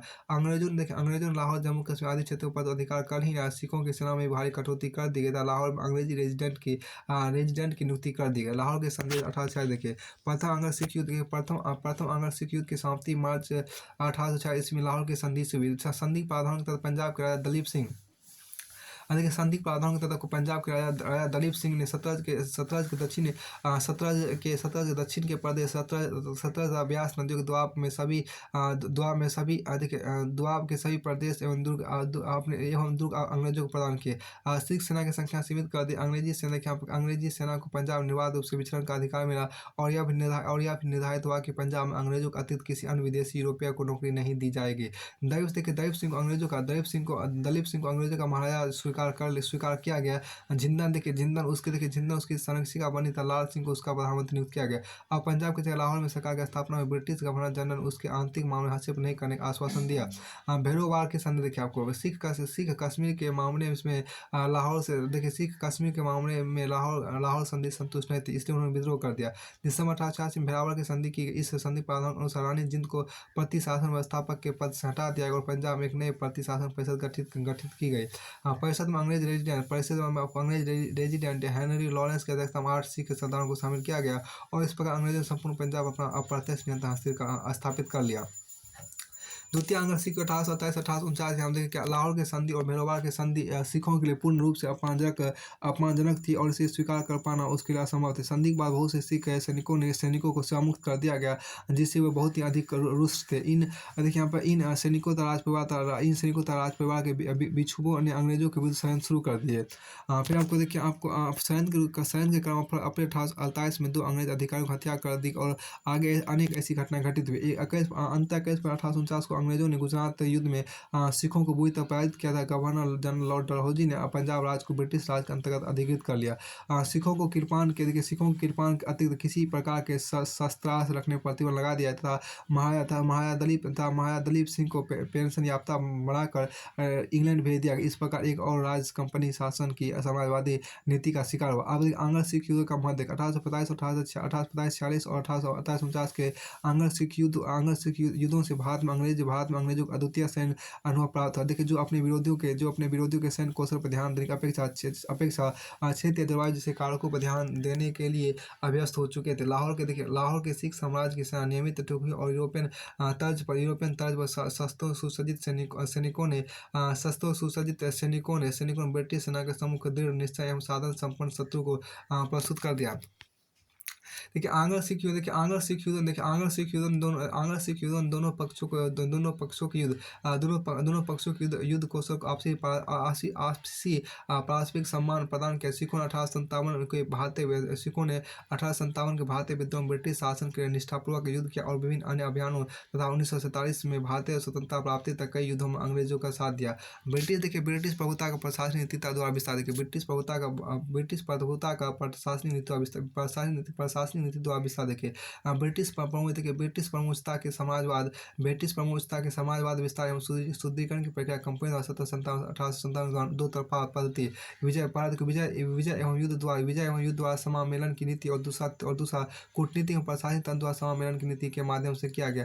हम यह पहले ही विवेचित कर चुके हैं कि कंपनी ने किस प्रकार बंगाल, मैसूर, मराठा और सिख जैसी बड़ी भारतीय शक्तियों को एक बार फिर परास्त एवं अधीन किया। मुख्य रूप से उनके विरुद्ध युद्ध करके, लेकिन अन्य कई शक्तियों को अधीन करने के ब्रिटिश शासन कूटनीति एवं प्रशासनिक नीतियों को आजमाया। इस संदर्भ में हम वारेन हेस्टिंग्स की रिंग फेंस पॉलिसी, वेलेजरी की सहायक संधि और डलहौजी के व्याप्तगत सिद्धांत को उद्धृत कर सकते हैं। इस संदर्भ में हम Warren Hastings ring fence policy, Wellesley की सहायक संधि और डलहौजी की व्याप्तगत सिद्धांत को उद्धृत कर सकते हैं और देख सकते हैं कि भारत में ब्रिटिश प्रभुत्व का विस्तार किस प्रकार। देखिए आपको घेरे हम जो कहा गया घेरे रिंग फेंस की नीति, जिसका आपको वारेन हेस्टिंग्स की रिंग फेंस की नीति देखिए यहाँ पर वारेन हेस्टिंग्स ने गवर्नर जनरल के रूप में उस नाजुक समय पर संभाला जब ब्रिटिश या अंग्रेज मराठा, मैसूर और हैदराबाद जैसे शक्तिशाली सहयोग का सामना कर रहे थे। उसने रिंग फेंस की नीति का अनुसरण किया, जिसका उद्देश्य बफल जोन्स बनाकर कंपनी की सीमाओं की रक्षा करना था। वारेन हेस्टिंग्स की नीति मराठा और मैसूर के साथ उसके युद्ध में प्रतिबिंबित हुई। इस प्रकार रिंग फेंस के भीतर शामिल किए गए राज्यों को उनके स्वयं के खर्चों पर बाहरी आक्रमण के विरुद्ध सैन्य मदद देने का भरोसा दिया गया। देखिए वस्तुतः वेलेजरी की सहायक संधि की नीति रिंग फेंस व्यवस्था का विस्तार। अब देखिए सहायक संधि, इस प्रकार एक सहायक संधि, आपको ये जो सहायक संधि थी वेलेज़ी की सहायक संधि थी। देखिए वेलेज़ी की सहायक संधि एक प्रकार की मैत्री संधि थी जिसका प्रयोग 1798 से 1805 ईस्वी तक भारत के गवर्नर जनरल लॉर्ड वेलेज़ली ने भारत के सभी देशी राज्यों के संबंध में किया। इस संधि के प्रयोग से भारत में अंग्रेजी सत्ता की श्रेष्ठता स्थापित हो गया और तथा नेपोलियन का भय भी टल गया। इस प्रणाली ने भारत में अंग्रेजी समाज के प्रसार में विशिष्ट भूमिका का निर्वहन किया तथा इसके द्वारा अंग्रेजों को भारत में एक विस्तृत क्षेत्र की प्राप्ति हुई। यद्यपि वेलेज़ली इस संस्था का आविष्कारक नहीं था, इस प्रणाली का अस्तित्व पहले से ही तय था। वह धीरे धीरे विकसित हुई तथा वह धीरे धीरे विकसित हुई। संभवतः डुप्ले प्रथम यूरोपीय था जिसने इस संधि का प्रयोग पहली बार भारत में किया था। कालांतर में इसे व्यापक रूप से अपनाया। इस संधि की विशेषताएं निम्नानुसार थी। देखिए अब क्या भारतीय राजाओं के विदेशी संबंध कंपनी के अधीन होंगे। वे कोई युद्ध नहीं करेंगे तथा अन्य राज्यों से विचार विमर्श कंपनी करेगी। दूसरा देखिए बड़े राज्यों अपने यहाँ अंग्रेजी सेना रखेंगे जिसकी कमान अंग्रेजी सेना रखेंगे जिसकी कमान अंग्रेज अधिकारियों के हाथों में होगी। यद्यपि ये राज्य उस सेना का खर्च उठाएंगे। तो तीसरा देखिए राज्यों को अपनी राजधानी में एक अंग्रेज रेजिडेंट रखना होगा। चौथा देखिए राज कंपनी की अनुमति बिना किसी यूरोपीय को अपनी सेवा में नहीं रखेंगे। फिर देखिए कंपनी यहाँ पर जो कहा गया कि कंपनी देखिए दूसरा आपको कंपनी राज की शत्रुता से रक्षा करेगी। तो छठा देखिए कंपनी राज के आंतरिक मामलों में हस्तक्षेप नहीं करेगी। शास्त्रीय संधि 1798 ईस्वी में हैदराबाद के नाम से की गई। फिर मैसूर 1799, तंजौर अक्टूबर 1799, अवध नवंबर 1801, पेशवा दिसंबर 1801, बड़ा के भौंसे दिसंबर 1803, सिंधिया फरवरी 1804, जोधपुर जयपुर मछेरी बूंदी तथा भरतपुर के साथ की गई। इस संधि द्वारा अंग्रेजों को अत्यधिक लाभ मिला किंतु भारतीय रियासतों को अत्यधिक हानि उठानी पड़ी। उनकी स्वतंत्रता प्राप्ति हो गई तब अंग्रेजों की दया पर आश्रित हो गए। उन्हें आर्थिक बोझ भी वहन करना पड़ा। जिन राज्यों ने सहायक संधि स्वीकार की उन पर इस व्यवस्था के दूरगामी परिणाम हुए। और फिर आपको देखिए यहाँ पर जो देखिए डलहौजी का व्यक्तिगत सिद्धांत या डॉक्ट्रिन ऑफ लैप्स यहाँ देखिए इस नीति के प्रयोग को व्यक्तिगत सिद्धांत का प्रयोग आपको 1858 ईस्वी तक भारत के गवर्नर जनरल लॉर्ड डलहौजी ने किया। इसी व्यक्तिगत का सिद्धांत या शांतिपूर्ण विलय की नीति के नाम से जाना जाता है। इस सिद्धांत के द्वारा कुछ महत्वपूर्ण रियासतें अंग्रेजी साम्राज्य विलय कर ली गई। डलहौजी का मानना था झूठे रजवाड़े और कृत्रिम मध्यस्थ शक्तियों द्वारा प्रशासन प्रणाली पद्धति से प्रजा की परेशानी बढ़ती है, इसलिए उसने ऐसे सभी राज्यों को अंग्रेजी साम्राज्य मिला लिया। वास्तव में डलहौजी की स्पष्ट एवं सीधी एस्कोटिक मनोभावना यह चाहती थी कि मुगल सर्वसत्ता के मुखौटे को सदैव के लिए समाप्त कर दिया जाए और जो भारतीय राज्य मुगलों का उत्तराधिकार होने का दम भरते उनका सदैव के अंत कर दिया जाए। डलहौजी के अनुसार भारत में 3 प्रकार की रियासतें थी। वे रियासतें जो कभी सर्वोच्च सत्ता के अधीन नहीं थी तथा कर अदा नहीं करती। दूसरी वे रियासतें जो कभी मुगलों के या मराठों के अधीन थी तथा अब अंग्रेजों के अधीन आ गई थी। तीसरी वे रियासतें जो अंग्रेजों द्वारा जीवित या पुनर्स्थापित की गई थी। इस प्रकार डलहौजी ने ऐसी सभी रियासतों को अंग्रेजी साम्राज्य में मिलाने का प्रयास किया जो उसके अधीन नहीं थी। उसने इस नीति द्वारा जिन राज्यों की रियासतों को कंपनी साम्राज्य में मिला लिया वे इस प्रकार 17 में जैतपुर और संबलपुर 1849 में, बघाट 1850 में, उदयपुर 1854 में, झांसी 1854 में और नागपुर 1854 मतलब उदयपुर, झांसी और नागपुर को 1854 में मिलाया गया था। डलहौजी ने अनेक मनमाने सिद्धांतों के आधार पर इस नीति के द्वारा अनेक रियासतों को कंपनी साम्राज्य के अधीन हड़प लिया। इस नीति से कई भारतीय रियासतों की स्वतंत्रता छीन गई तथा कई रियासतों का अस्तित्व सदैव के समाप्त हो गया। इस नीति के कारण बची हुई रियासतों के शासक अत्यंत घबरा गए तथा वे मानने लगे कि उनका साम्राज्य छीनना कुछ समय का प्रश्न है। डलहौजी की इस नीति से भारतीय रियासतों में तीव्र असंतोष हुआ तथा वह 1857 विद्रोह का एक प्रमुख कारण बना। इस प्रकार डलहौजी ने अपने गवर्नर जनरल के रूप में 8 वर्षों कार्यकाल में 1848-1856 के दौरान भारत में ब्रिटिश साम्राज्य में 8 राज्यों का समामेलन किया। अब यहाँ एक आपको दिया अवध का समामेलन देखिए यहाँ पर देखिए सहायक संधि के अंतर्गत लाए गए राज्यों में अवध सबसे पुराना था। अवध के स्वतंत्र राज्य के रूप में घोषणा आपको सदादत खां बुरहान मुल्क ने 1724 ईस्वी में की जो अवध में मुगल का सूबेदार था। इससे पहले वह बयाना का फौजदार एवं आगरे का सूबेदार भी रह चुका था। सआदत खां के बाद अवध के नवाब मुगल सम्राट के वजीर भी होते थे और इसलिए नवाब वजीर भी कहते थे। सआदत खान ने 1724 ईस्वी ईस्वी से 1749 ईस्वी तक शासन किया। उसके बाद उसका भतीजा और दामाद सफर जंग अवध का नवाब वजीर हुआ, जिसने 1754 ईस्वी तक शासन किया।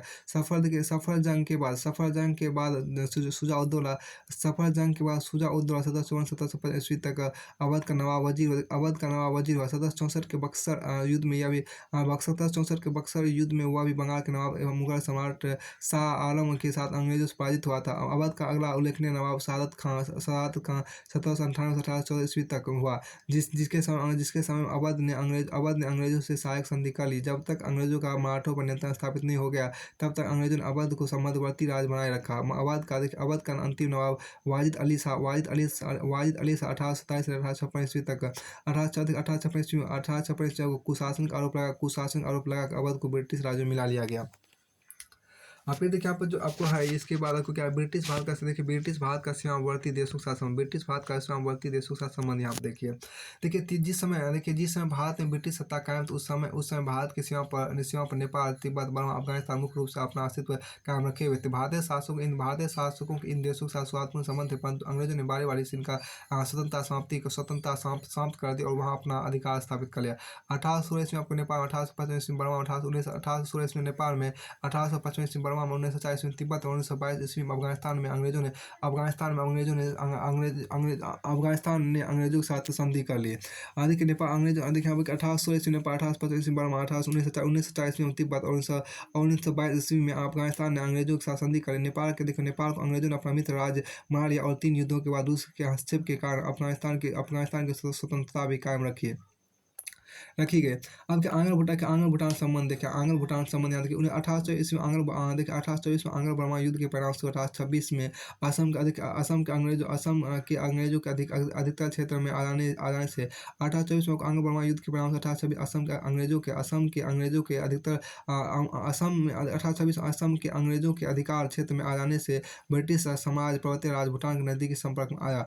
असम और बंगाल के समीपवर्ती क्षेत्रों में भूटानी लोगों द्वारा निरंतर छापेमारी और 1863-64 में एलिगन के दूत के साथ बुरा व्यवहार और उस पर थोपी गई संधि, जिसके अंतर्गत असम को जाने वाले दर्रों को अंग्रेजों द्वारा छोड़ने को बाद किया गया ने अंग्रेजों को इन दर्रा का समामेलन करने को प्रवृत्त किया। 1865 भूटान को वार्षिक अनुदान के बदले इन दरों को छोड़ने को बाद किया गया। समर्पित किए गए जीरो में बेहद उत्पादक चाय बनाए गए। अब आंग्ल नेपाल संबंध देखें। भारत की ओर से नेपाल पर पहला अभियान बंगाल के नवाब मीर कासिम द्वारा 1762 ईस्वी में किया गया था, परंतु उस समय उनकी सेना पराजित होकर लौट गए थे। उसके बाद बेहटा अंग्रेज व्यापारिक रेजिडेंट नेपाल पर आक्रमण किया, परंतु उसे भी असफलता ही हाथ लगी। 1792 ईस्वी अंग्रेजों ने नेपाल के साथ एक व्यवहारिक संधि की। 18 ईस्वी में कंपनी की ओर से कैप्टन रॉकस्टार कर्नल किरपैट्रिक के नेतृत्व में एक प्रतिनिधिमंडल नेपाल भेजा गया। यह प्रतिनिधिमंडल भी अपने लक्ष्य की प्राप्ति में सफल। नेपाल 18वीं सदी में काफी शक्तिशाली था और अपने राज्य के विस्तार में प्रगतिशील था। उत्तर में चीन को विस्तार असंभव, इसलिए उसने दक्षिण में विस्तार की नीति अपनाई। 1801 ईस्वी में नेपाल ने गोरखपुर पर अधिकार कर लिया और जिससे ब्रिटिश भारत और नेपाल की सीमा मिल गई। हिमालय के तराई भाग में नेपाल और ब्रिटिश भारत की सीमा निर्धारित नहीं हो पाई थी, अतः सीमा निर्धारण के दोनों के बीच संघर्ष अवश्यगामी हो गया था। इसी संघर्ष की स्थिति में अंग्रेज और नेपाल के बीच 1800 ईस्वी में युद्ध शुरुआत हो गई। अब आंग्ल नेपाल युद्ध देखिए 1813 ईस्वी में लॉर्ड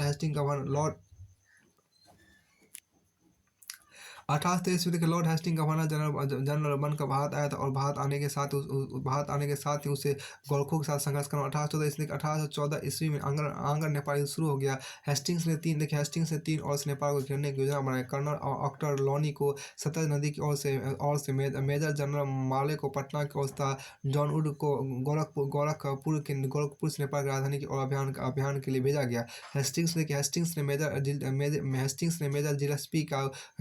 मेजर जिलेस्पी को मेरठ की ओर से कर्नल ऑक्टर लोनी को सहायता देने का निर्देश किया। आरंभ में निर्देश किया। यहाँ देखिए अब आरंभ में गोरखा सैनिकों अंग्रेजी सेना का वीरतापूर्वक सामना किया, परंतु अप्रैल 1815 ईस्वी में गोरखा सेना की शक्ति कमजोर पड़ने लगी। इस समय कर्नल निकोलस था, गार्डनर अरमोड़ा था, कुमाऊं पर अधिकार कर लिया। ऑक्टर लोनी ने मई 1815 ईस्वी में गोरखा सेनापति अमर सिंह थापा से मालून का किला छीन लिया। युद्ध के दौरान ही अंग्रेजों ने कुछ पहाड़ी जातियों को अपनी सेना में भर्ती कर लिया, जिससे उन्हें युद्ध में काफी सहायता मिली। युद्ध में पाले की स्थिति को देखते हुए गोरखों ने अंग्रेजों के साथ संधि का प्रस्ताव रखा, परंतु नेपाल में उग्र दल के बहुमत में होने तथा अंग्रेजों द्वारा संधि के कठोर शर्त रखे जाने के कारण संधि वार्ता नहीं हो सके। इन परिस्थितियों में आंग्र नेपाल युद्ध फिर से शुरू हो गया। 28 फरवरी 1816 ईस्वी तक कर्नल डेविड ऑक्टरलोनी ने मकबनपुर में गोरखा सेना को बुरी तरह पराजित कर दिया। मकबनपुर में निर्णायक युद्ध के बाद दोनों पक्षों के बीच संधि वार्ता चली और नेपाल दरबार ने मार्च 1816 ईस्वी में संगोली की संधि का प्रस्ताव मान लिया। संगोली की संधि देखिए मार्च 1816 ईस्वी में संपन्न संगोली की संधि से आंग्र देखिए मार्च 1816 ईस्वी में संपन्न संगोली की संधि से आंग्र नेपाल युद्ध की समाप्ति हुई। इस संधि में निम्न शर्तों का प्रावधान किया गया। नेपाल अंग्रेजों गढ़वा और कुमाऊं जिले के साथ साथ हिमालय की तराई का अधिकांश क्षेत्र अंग्रेजों को प्रदान करना स्वीकार किया। दूसरा देखिए अंग्रेजी राज ब्रिटिश भारत और नेपाल राज्य की सीमा निश्चित की गई। तीसरा देखिए नेपाल ने सिक्किम से अपने सभी अधिकार वापस ले लिए। चौथा देखिए नेपाल की राजधानी काठमांडू में एक ब्रिटिश रेजिडेंट को रखे जाने की अनुमति दी। देखिए संगोली की देखिए आप देखिए संगोली की संधि से अंग्रेजों को बहुत अधिक लाभ हुआ। नेपाल अंग्रेजों का मित्र राज बन गया। इसके बाद से अंग्रेजों को भारी मात्रा में गोरखा सैनिक प्राप्त होते रहे। इस संधि के बाद शिमला, मसूरी और नैनीताल भी अंग्रेजों को प्राप्त हुए। अब अंग्रेजों को मध्य एशिया में अभियान के लिए सुगम मार्ग भी उपलब्ध हो गया। अब आंग्र बर्मा संबंध यहाँ देखिए 19वीं सदी के आरंभ में बर्मा एक स्वतंत्र देश था और बर्मा अंग्रेजों के लिए खतरा साबित हो सकता था। इसलिए कंपनी बर्मा के प्रति कुछ अधिक ही सतर्क था। सतर्क होना आवश्यक भी था, क्योंकि 1817-18 ईस्वी में बर्मा के सैनिक अभियान के कारण असम में खतरा उत्पन्न हो गया था। उस समय श्याम के लोगों द्वारा हस्तक्षेप करने और बर्मी सेनाओं को पराजित कर दिए जाने के कारण यह खतरा तत्काल टल गया। परंतु 18 ईस्वी में बर्मियों ने कंपनी के द्वीप शाहपुरी पर आक्रमण कर असम की सीमा पर उत्पात मचाना शुरू कर दिया। इन परिस्थितियों में आंग्र बर्मा युद्ध का सूत्रपात हुआ। प्रथम आंग्र बर्मा युद्ध 1823 से 1824 ईस्वी बीच लड़ा गया, जिसमें द्वितीय बर्मा युद्ध आपको 1852 ईस्वी में लड़ा गया था। तीसरा और अंतिम बर्मा युद्ध 1885 ईस्वी में लड़ा गया। तीसरे बर्मा युद्ध में अंग्रेजों ने निर्णायक विजय प्राप्त की और बर्मा अंग्रेजी राज का हिस्सा बना लिया गया। यहाँ देखिए क्या कि आपको देखिए प्रथम आंग्र बर्मा युद्ध देखिए सन 1822 में ईस्वी में बर्मा के सेनापति महाबुंदेला ने असम पर अधिकार जमा लिया और फिर उसने मणिपुर भी जीत लिया। अब जब उसने कछार राज्यों को भी जीतना चाहा तो लॉर्ड एम हर्स्ट ने इसका विरोध किया। इस पर बर्मा सरकार तथा अंग्रेजों के बीच प्रथम अनबन हुई। आवा सरकार द्वारा शाहपुर द्वीप पर अधिकार करने से अंग्रेज रुष्ट हो गए। अंग्रेजी सेना ने शाहपुर द्वीप पर कब्जा कर लिया और बर्मा के विरोध करने में 24 फरवरी 1824 ईस्वी को उसके विरुद्ध युद्ध की घोषणा कर दी। आक्रमण के लिए अंग्रेजों ने दो तरफ सेना भेजी। पहली सेना उत्तर पूर्व के स्थल मार्ग से तथा दूसरी सेना major general sir Archibald Campbell के नेतृत्व में समुद्री मार्ग से। बर्मी सेनापति महाबुंदेला ने चटगांव के निकट रामू नामक स्थान पर अंग्रेजों की एक सेना को परास्त कर दिया, किंतु दूसरी ओर 11 मई 1824 ईस्वी को अंग्रेजों ने रंगून जीत लिया। 1825 ईस्वी में अंग्रेजों ने असम भी जीत लिया। इसी समय सेनापति माल बुंदेला अंग्रेजी सेना के साथ युद्ध में मारा गया। कैम्पबेल ने 3 हफ्तों के पश्चात नीचे से प्रोम पर अधिकार कर लिया। जब अंग्रेज बर्मा की राजधानी याडूब से 60 मील दूर रह गया, तब बर्मियों ने संधि का प्रस्ताव किया। अब देखिए याडूब की संधि 24 फरवरी 1826 ईस्वी की हम देखिए ये संधि प्रमुख शर्त निम्नानुसार थी। टेनासिरिम और अराकन के प्रांत बर्मा सरकार को अंग्रेजों ने अंग्रेजों को दे दिए। टेनासिरिम और अराकन के प्रांत बर्मा सरकार अंग्रेजों को दे दिया। मणिपुर को स्वतंत्र मान लिया गया। उसने असम और कछार राज्य से अपने अधिकार को छोड़ दिया। चौथा, बर्मा सरकार ने 1 करोड़ रुपए क्षतिपूर्ति के लिए दिए। पांचवा, आवाज सरकार अंग्रेज रेजिडेंट रखना स्वीकार किया। इस युद्ध से अंग्रेजों को बहुत लाभ हुआ तथा उन्हें उत्तर पूर्व में पर्याप्त भूमि प्राप्त हो गई।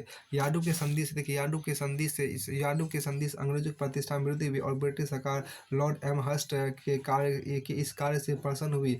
और देखिए एम हर्स्ट को और अर्ल ऑफ अराकन की उपाधि दी गई। द्वितीय आंग्र बर्मा युद्ध के याडूब की संधि से प्रथम बर्मा युद्ध की समाप्ति हुई थी, किंतु बर्मा के नए शासक किंतु बर्मा के नए शासक ने इस संधि की शर्तों को अपमानजनक मानते हुए उसके पालन से इनकार कर दिया। इस बीच जनवरी 1827 में लॉर्ड डलहौजी गवर्नर जनरल बनकर भारत आए। डलहौजी ने सभी यूरोपीय देशों को बर्मा से अलग रखने की नीति अपनाई और किसी प्रकार से बर्मा पर अंग्रेजी आधिपत्य करने का दृढ़ निश्चय किया। फिर बर्मा के अंग्रेजी व्यापारियों ने भी शिकायतें शुरू कर दी थी। इस आधार पर डलहौजी ने आरोप लगाया कि बर्मा द्वारा यार्डूप की संधि उल्लंघन किया जा रहा है और उसने बर्मा के शासक के पास अंग्रेजी व्यापारियों की क्षतिपूर्ति का आवेदन पत्र भेजा। बर्मा के नए शासक धाराबादी ने डलहौजी के प्रस्ताव को तो अस्वीकृत कर ही दिया। राजधानी में स्थापित ब्रिटिश रेजिडेंट को बर्मा छोड़ने के लिए कहा जाने लगा। इससे डलहौजी क्रुद्ध हो गया और उसने अपनी सभी मांगों को मनवाने के लिए जल सेना के प्रमुख अधिकारी लंबर को 3 विशाल युद्धपोतों के साथ रंगून भेजा। देखिए, शांति वार्ता के लिए जंगी पेड़ों को भेजना डलहौजी आक्रामक नीति का परिचायक था। स्थिति को गंभीर देखते हुए बर्मा शासक ने अंग्रेजी व्यापारियों की शिकायतों को दूर करने का आश्वासन दिया था तथा अपने आश्वासन को विश्वसनीय बनाने के लिए उसने रंगून के गवर्नर को भी पदच्युत कर दिया। परंतु लंबट ने बाद में रंगून के नए गवर्नर के अंग्रेजी प्रतिनिधियों से नहीं मिलने को आपत्तिजनक बताया और उसने बर्मा को एक शाही जहाज रॉयल यालोशिप को लेकर भागने की कोशिश की। इस घटना से बर्मी युद्ध क्रुद्ध होकर उठे और उन्हें अपहरण।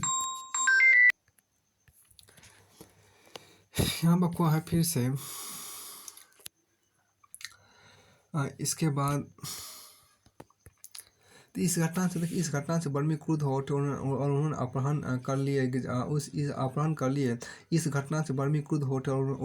कर लिए। जहाज पर गोलीबारी शुरू कर दी। इसी समय 1852 ईस्वी में द्वितीय आंग्ल बर्मा युद्ध शुरू हो गया। डलहौजी ने क्रुद्ध होकर बर्मा के शासक के पास लंबट के जहाज पर की गई गोलीबारी की क्षमा याचना का प्रस्ताव भेजा। उसने क्षतिपूर्ति के 12,000 पाउंड देने का वैकल्पिक सुझाव भी दिया। बर्मा के शासक ने कोई प्रत्युत्तर नहीं दिया तो डलहौजी ने जनरल गाडविन को 58 सैनिकों तथा अनेक युद्धपोतों के साथ बर्मा अभियान में भेजा। 14 अप्रैल 1852 ईस्वी तक गाडविन ने मारताबन रंगून पर अधिकार किया। मई 1852 ईस्वी तक अंग्रेजी सेना ने बसिन के साथ बर्मा के संपूर्ण सागर तट पर अधिकार कर लिया। सितंबर 1852 ईस्वी डलहौजी स्वयं बर्मा पहुंच गया और नवंबर तक उसने प्रोम और पीगू को अपने कब्जे में कर लिया। दिसंबर 1852 ईस्वी की घोषणा के अनुसार प्रोम और पीगू अंग्रेजी राज का हिस्सा बना लिया गया और डलहौजी ने उससे आगे नहीं बढ़ने का निर्णय लिया। इस कारण दोनों पक्षों के बीच किसी संधि के बिना युद्ध समाप्त हो गया। इस युद्ध का मुख्य कारण डलहौजी की समाजवादी नीति का पूर्ण था। इस युद्ध का मुख्य कारण डलहौजी की समाजवादी नीति था। पूर्व में अंग्रेजों के सम्मान की सुरक्षा की मुख्य भावना थी।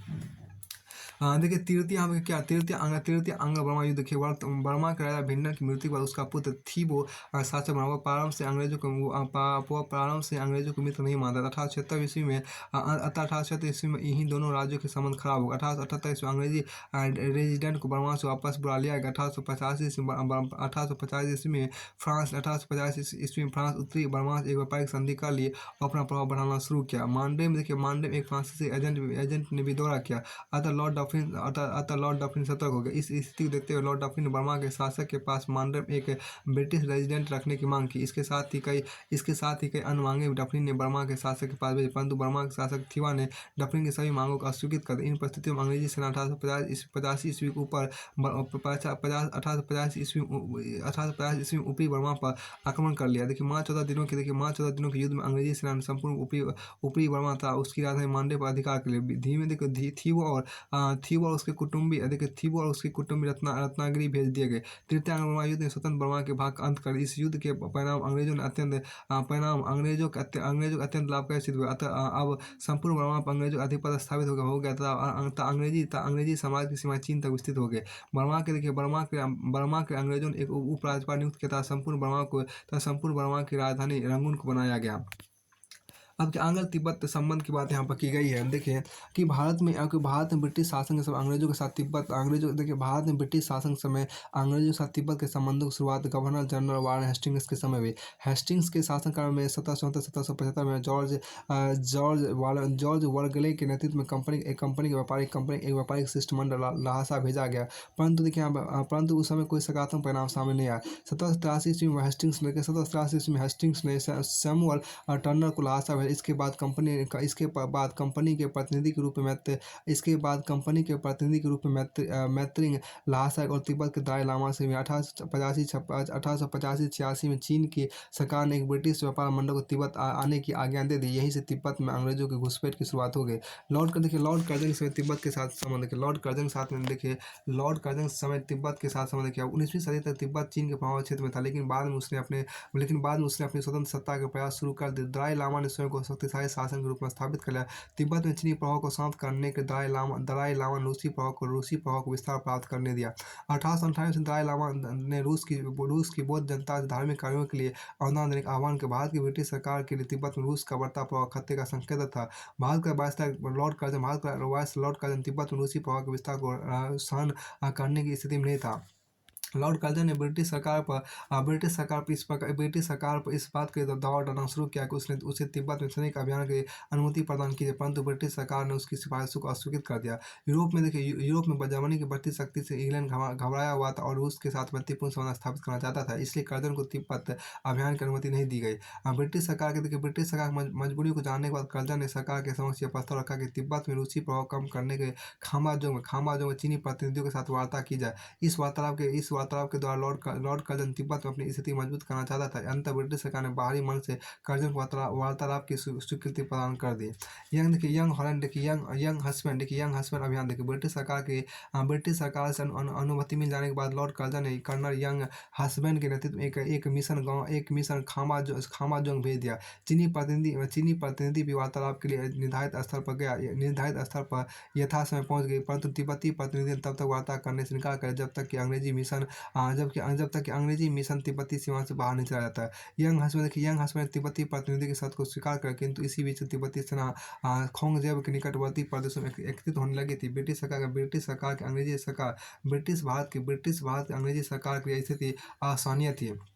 लॉर्ड कर्जन इस स्थिति से उबरने के लिए ब्रिटिश सरकार से ज्ञानसे तक अंग्रेजी सेना के प्रवेश की अनुमति मांगी और अनुमति मिलने के बाद मार्च 1940 में अंग्रेजी सेना की एक टुकड़ी ज्ञानसे को बढ़ी। तिब्बती सेना ने गुरु नामक स्थल पर अंग्रेजी सेना को रोकने का प्रयास किया, किंतु अंग्रेजी सेना ने तिब्बती सेना को बुरी तरह पराजित किया। अप्रैल 1940 में अंग्रेजी सेना ने ज्ञानसे पर अधिकार कर लिया। इस पराजय के बावजूद दलाई लामा अंग्रेजों के साथ संधि के लिए तैयार नहीं हुआ। अब ब्रिटिश सरकार अनुमति से अंग्रेजी सेना ने तिब्बत की राजधानी ल्हासा की ओर अभियान किया। अगस्त 1940 में अंग्रेजी सेना ने ल्हासा पर अपना नियंत्रण स्थापित कर इस स्थिति में दलाई लामा तिब्बत छोड़कर भाग गया। 7 सितंबर 1940 को अंग्रेजों ने दलाई लामा के प्रतिनिधि के साथ ल्हासा की संधि कर ली और आंग्ल तिब्बत युद्ध समाप्त हो गया। और ल्हासा की संधि के साथ अंग्रेजों ने ल्हासा की संधि के द्वारा अंग्रेजों और तिब्बत के बीच युद्ध की समाप्ति हुई और उसमें निम्नलिखित प्रावधान किए गए।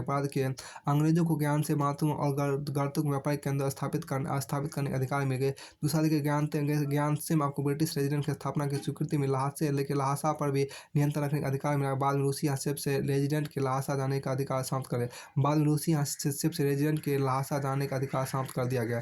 तीसरा युद्ध की क्षतिपूर्ति तिब्बत 75 लाख रुपए का बोझ डाला गया। बाद रूसी हस्तक्षेप और भारत मंत्री जॉन बॉडी के सुझाव के आधार पर क्षतिपूर्ति की राशि को घटाकर 25 लाख रुपए कर दिया गया। चौथा हरजाने की राशि प्राप्त होने तक चुंबी घाटी को अंग्रेजों ने अपने पास बंधक रूप में रखने का निर्णय किया। बाद में रूसी हस्तक्षेप से 3 वार्षिक किस्तों के भुगतान के बाद ही चुंबी को खाली कर देने का निर्धारण हुआ।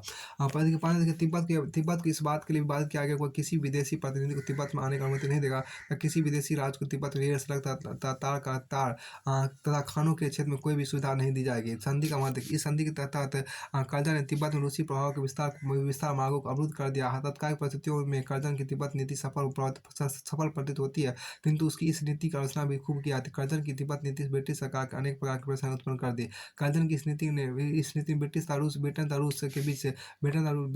के बीच बढ़ रहे मधुर संबंधों में खटास उत्पन्न कर दी। आलोचकों के देखिए आपको क्या आलोचकों का एक वर्ग द्वारा यह कहा जाता है कि तिब्बत विजय से अंग्रेजों को कोई विशेष लाभ नहीं हुआ और इस अवधारणा की पुष्टि लोअर फ्रेजर उस कथन से हो जाती है जिसमें उसने कहा कि हम अपने क्षेत्र को आसान रूप विस्तृत नहीं कर सके और भारत उत्तरी पश्चिमी क्षेत्रों में निरर्थक विकट स्थिति उत्पन्न कर ली। परंतु कर्जन आलोचकों को यह समझ लेना चाहिए कि उस समय तिब्बत में रूस का बढ़ा प्रभाव निश्चित रूप से अंग्रेजों के खतरनाक था और यदि तत्काल भारत के अंग्रेजी सरकार द्वारा कोई ठोस कदम नहीं उठाया गया होता तो तिब्बत के सीमावर्ती क्षेत्र से उनके लिए हमेशा खतरा उत्पन्न होता रहता। इस दृष्टि से तत्कालीन परिस्थिति में कर्जन की सोच सकारात्मक थी, भले ही वो ब्रिटेन की सरकार के लिए संकट उत्पन्न करने वाली साबित हुई। अब आंग्ल आंग्ल अफगान संबंध देखिए आपको। भारत को देखिए, भारत की उत्तरी पश्चिमी सीमा पर अफगानिस्तान राज्य अवस्थित था। 19वीं सदी के उत्तान में रूस से तीव्र गति से पूर्व दिशा की ओर बढ़ रहा था। धीरे धीरे वह वो अफगानिस्तान और फारस धीरे धीरे वो अफगानिस्तान और फारस की सीमा तक पहुंच गया। यह देखिए, यह स्थिति यहाँ पे क्या, यह स्थिति ब्रिटिश साम्राज्य के लिए खतरे का संकेत था। रूस द्वारा भारत पर आक्रमण का पूर्वानुमान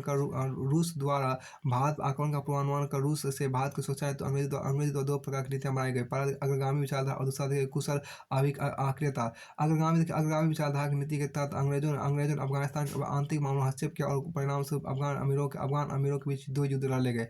कुशल आक्रियता की नीति का पालन वायसराय लॉर्ड लॉरेंस के समय से लेकर वायसराय लॉर्ड नॉर्थब्रुक तक किया गया। प्रथम अफगान युद्ध में अंग्रेजों को काफी क्षति उठानी पड़ी थी और इसलिए उसे कुशल आक्रियता की नीति को अपनाना पड़ा था। भारत की ब्रिटिश सरकार ने समय समय पर इन दोनों ही नीतियों का पालन किया। अब के बाद के प्रथम आंग्ल अफगान युद्ध देखिए, यह युद्ध 1849 ईस्वी से लेकर 1842 ईस्वी के बीच से 4 वर्षों तक लड़ा गया। युद्ध की शुरुआत गवर्नर जनरल लॉर्ड ऑकलैंड के समय हुई थी और समाप्ति गवर्नर जनरल लॉर्ड एलिनबरो के समय। लॉर्ड ऑकलैंड 1835 ईस्वी में गवर्नर जनरल बनकर भारत आया।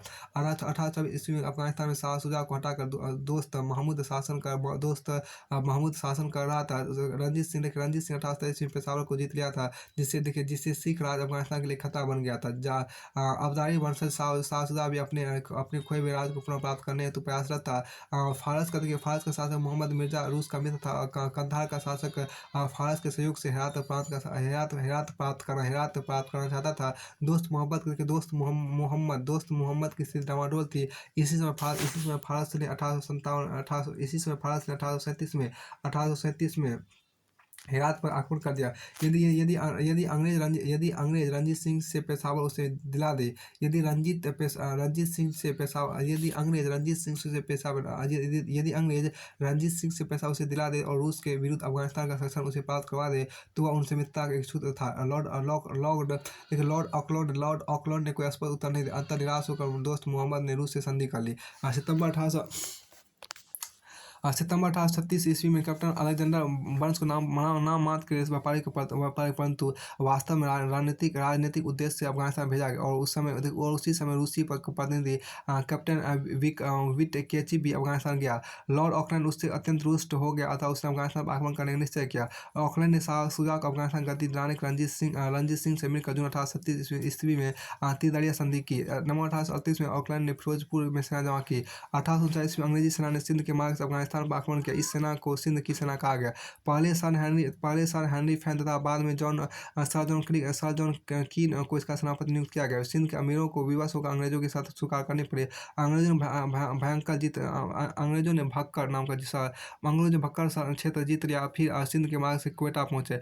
अप्रैल में शाहजुदा कंधार पहुंचा। 1839 में अंग्रेजों ने गजनी को जीता। फिर 7 अगस्त 1839 ईस्वी को अंग्रेजी सेना काबुल पहुंची। दोस्त मोहम्मद ने आत्मसमर्पण कर दिया और फिर उसे बंदी बनाकर कलकत्ता भेज दिया गया। शाह शुजा को सिंहासन मिल गया। 10,000 अंग्रेजी सेना काबुल में शाह शुजा की रक्षा के लिए छोड़ दी गई। अंग्रेज भारत वापस आ गए। अब यहाँ पर क्या ऑकलैंड की अफगान नीति सर्वथा दोषपूर्ण थी क्योंकि इससे अंग्रेजों को सभी दृष्टियों से घाटे का सामना करना पड़ा। गवर्नर जनरल बनने के बाद अफगानिस्तान के अमीर दोस्त मोहम्मद ने जब उसके पास मित्रता का अनुरोध पत्र भेजा था और रंजीत सिंह से पेशावर वापस जाने का अनुरोध किया था तब ऑकलैंड ने यह कहा था कि स्वतंत्र राज्यों के आंतरिक मामलों में हस्तक्षेप करना अंग्रेज की नीति नहीं है। परंतु बाद में उसने अपने वक्तव्य को ही धत्ता बताते हुए अफगानिस्तान के आंतरिक मामलों में हस्तक्षेप की नीति अपनाई। द्वितीय आंग्ल अफगान युद्ध का प्रारंभ। द्वितीय आंग्ल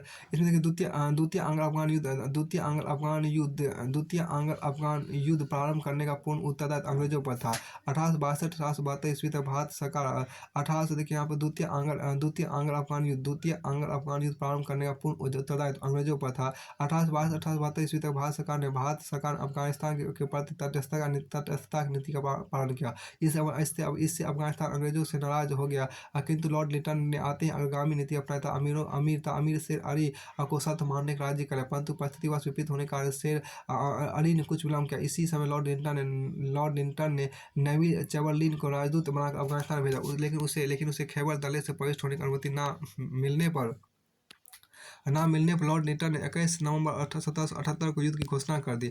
युद्ध की घोषणा होते अंग्रेजी सेना ने 3 ओर से अफगानिस्तान पर आक्रमण किया। एक सेना सर सैमुअल ब्राउन के नेतृत्व में खैबर के दड़े से, दूसरी मेजर रॉबर्ट्स के नेतृत्व में खुर्रम की घाटी तथा तीसरी जनरल स्टुअर्ट के नेतृत्व में बोरन दड़े से भेजी गई।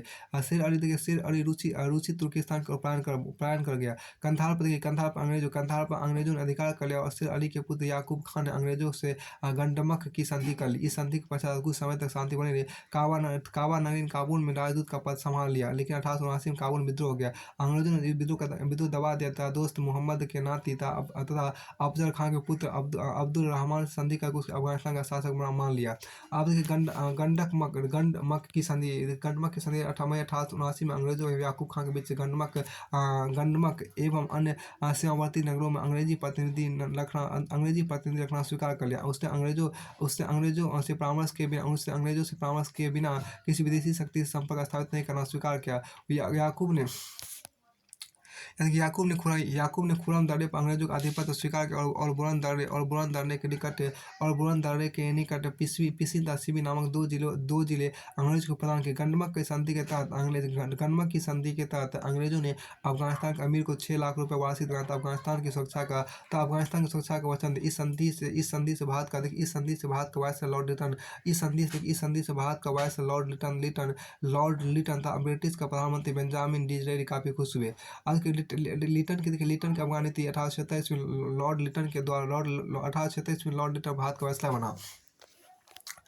देखिए उसके शासनकाल में भारत की ब्रिटिश सरकार द्वारा निश्चित और स्पष्ट विदेश नीति को क्रियान्वित किया गया। लिटन भारत में डिज़रेली द्वारा नियुक्त किया गया था। डिज़रेली की नीति गौरवपूर्ण प्रांत वैज्ञानिक सीमा और अपने प्रभाव क्षेत्र को कायम रखने की थी। डिज़रेली अफगानिस्तान के साथ संबंधों को अनिश्चिततापूर्ण बनाए रखने के पक्ष में नहीं था। इसलिए उसने लिटन को भारत में यह स्पष्ट आदेश देकर भेजा था कि वह अफगानिस्तान के अमीर के साथ निश्चित स्थानांतरण और व्यवहारिक संधि स्थापित करे। उसी का आदेश पर लिटन ने अफगानिस्तान के अमीर से यह मांग की वो अपने देश में एक ब्रिटिश रेजिडेंट रखे, परंतु अफगानिस्तान के अमीर ने अनेक कारणों से ब्रिटिश रेजिडेंट को रखने से इनकार कर दिया और अंततः लॉर्ड लिटन को अफगानिस्तान के साथ युद्ध करना पड़ा। देखिए लिटन की अफगान नीति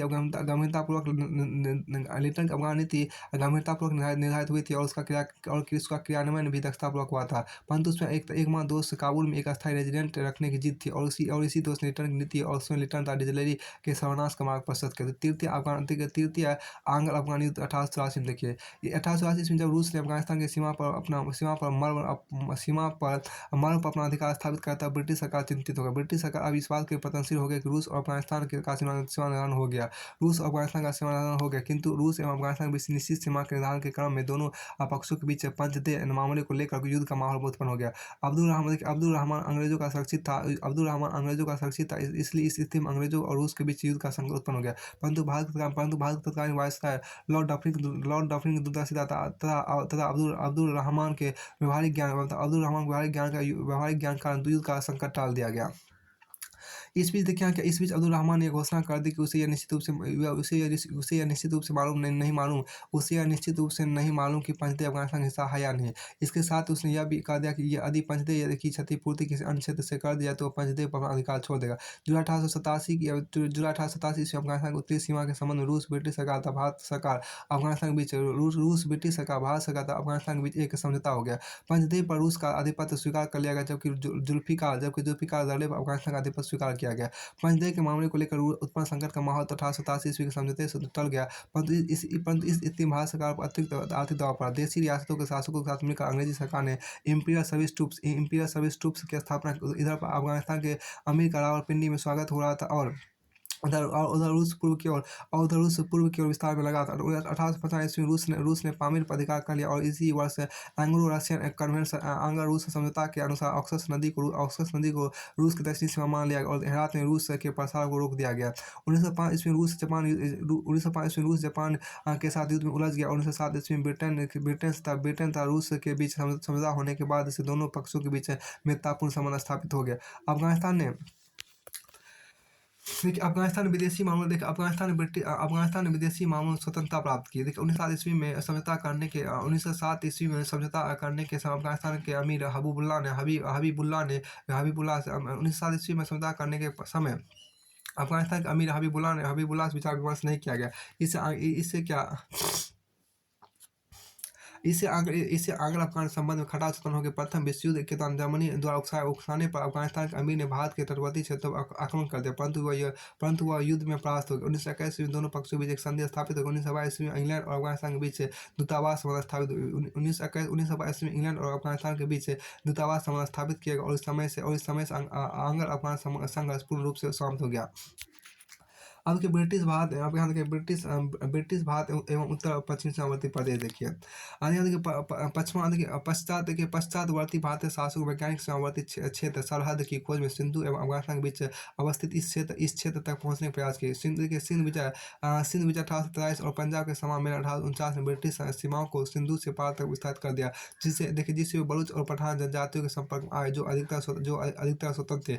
लेकिन अफगानिस्तान के अमीर उन पर साधारण अधिराज्य होने का दावा करते। 1891-92 के दौरान ब्रिटिश क्षेत्र गिलगिट घाटी में हुंजा नागर, जिन्होंने चित्तर के साथ प्रभावशाली संचार कायम किया था, ने अब्दुल रहमान अफगानिस्तान के अमीर को भयभीत एवं सतर्क किया। अंत अफगान एवं ब्रिटिश क्षेत्र के बीच ड्वेन रेखा के नाम से A6 सीमा खींचकर एक A6 आपको है सीमा खींच के एक समझौता हुआ। देखिए अमीर को कुछ चीज़ें प्राप्त हुए और उसकी सब्सिडी बढ़ा दिया गया, लेकिन ड्वेन समझौता 1870 में शांति कायम रखने में असफल हो गया और जल्द ही वहाँ जनजातीय विद्रोह हो गया। इसे रोकने के चित्तर में एक अस्थायी ब्रिटिश सैन्य दुर्ग स्थापित किया गया और भालाकन दर्रा की निगरानी और रक्षा के लिए सेना तैनात की गई, लेकिन जनजातीय विद्रोह 1898 तक होते रहे। कर्जन 1899 और 1905 के बीच वायसराय ने निर्लिप्तता और संकेंद्रण की नीति का अनुसरण किया। ब्रिटिश सेनाओं को जटिल क्षेत्र से वापस बुलाया गया, जिन्हें ब्रिटिश अधिकारियों द्वारा प्रशिक्षित और निर्देशित जनजातीय लोगों द्वारा प्रतिस्थापित किया गया। उन्होंने जनजातियों को शांति बनाए रखने के प्रोत्साहित भी किया। उन्होंने प्रत्यक्ष रूप से भारत सरकार, पूर्व में पंजाब के लेफ्टिनेंट गवर्नर के नियंत्रणाधीन उत्तर पश्चिम सीमावर्ती प्रदेश NWFP का सृजन किया। समग्र तौर पर कर्जन की नीतियों के परिणाम से उत्तर पश्चिम सीमा क्षेत्र में शांति कायम हुई। कभी जनजातीय विद्रोह के साथ वहाँ निरंतर शांत दशाएं बनी रही। जनवरी 1932 में यह घोषणा की गई। NWFP को गवर्नर के प्रांत के तौर पर गठित किया गया। 1927 से प्रांत पाकिस्तान से संबंधित है। आज के प्रमुख विचार यहाँ पर दिया गया है, इसमें देखिए थोड़ा सा देखिए हमने भारत का अंधाधुन अधिग्रहण के अंग्रेजों द्वारा बेहद अनजाने में तथा सहयोगवश की गई भारत विजय में कुछ भी महान नहीं था।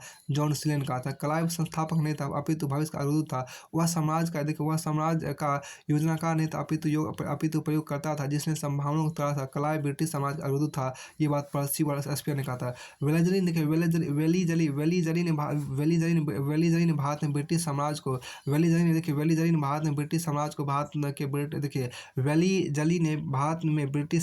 भारत के ब्रिटिश साम्राज्य में परिवर्तित कर दिया।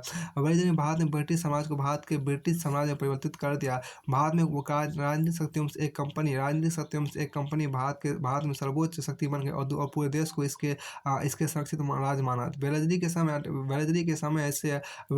के समय से आगे भारत की रक्षा कंपनी की जिम्मेदारी थी, सिडनी जी ओवन ने कहा था। टीपू सुल्तान की सफलता उसका दुखद अंत था और उस उपमहाद्वीप के लिए उसकी हार दुखद घटना त्रासदी थी, जिसका अर्थ स्वतंत्रता के संघर्ष के प्रथम चरण का अंत था।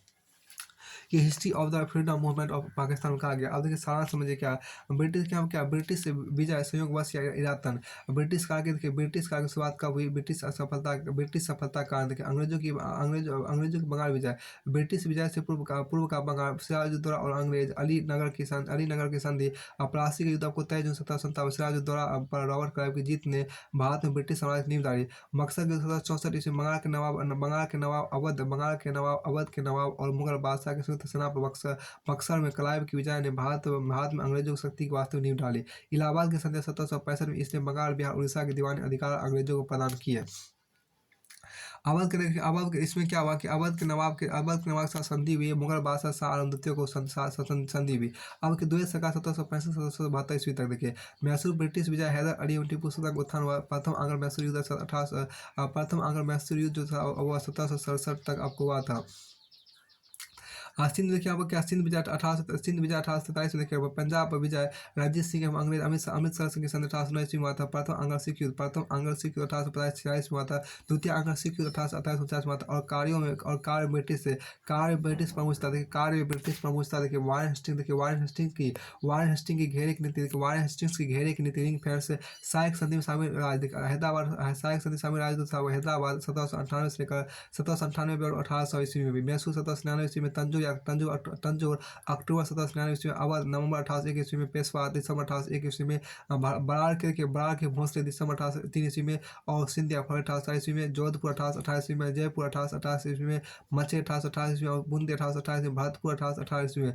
डलहौजी का व्यक्तिगत सिद्धांत देखिए डलहौजी का व्यक्तिगत सिद्धांत 1848 से लेकर 1824 ईस्वी तक। इसमें देखिए व्यक्तिगत राज आपको 1828 में संभलपुर 1839 में बंघाट 1850 में उदयपुर नागपुर और झांसी 1800 ईस्वी में अवध 1856 ईस्वी में कुप्रशासन के आरोप के आधार पर ब्रिटिश भारत की विदेश नीति आंग्ल अफगान संबंध आंग्ल अफगान संबंध था।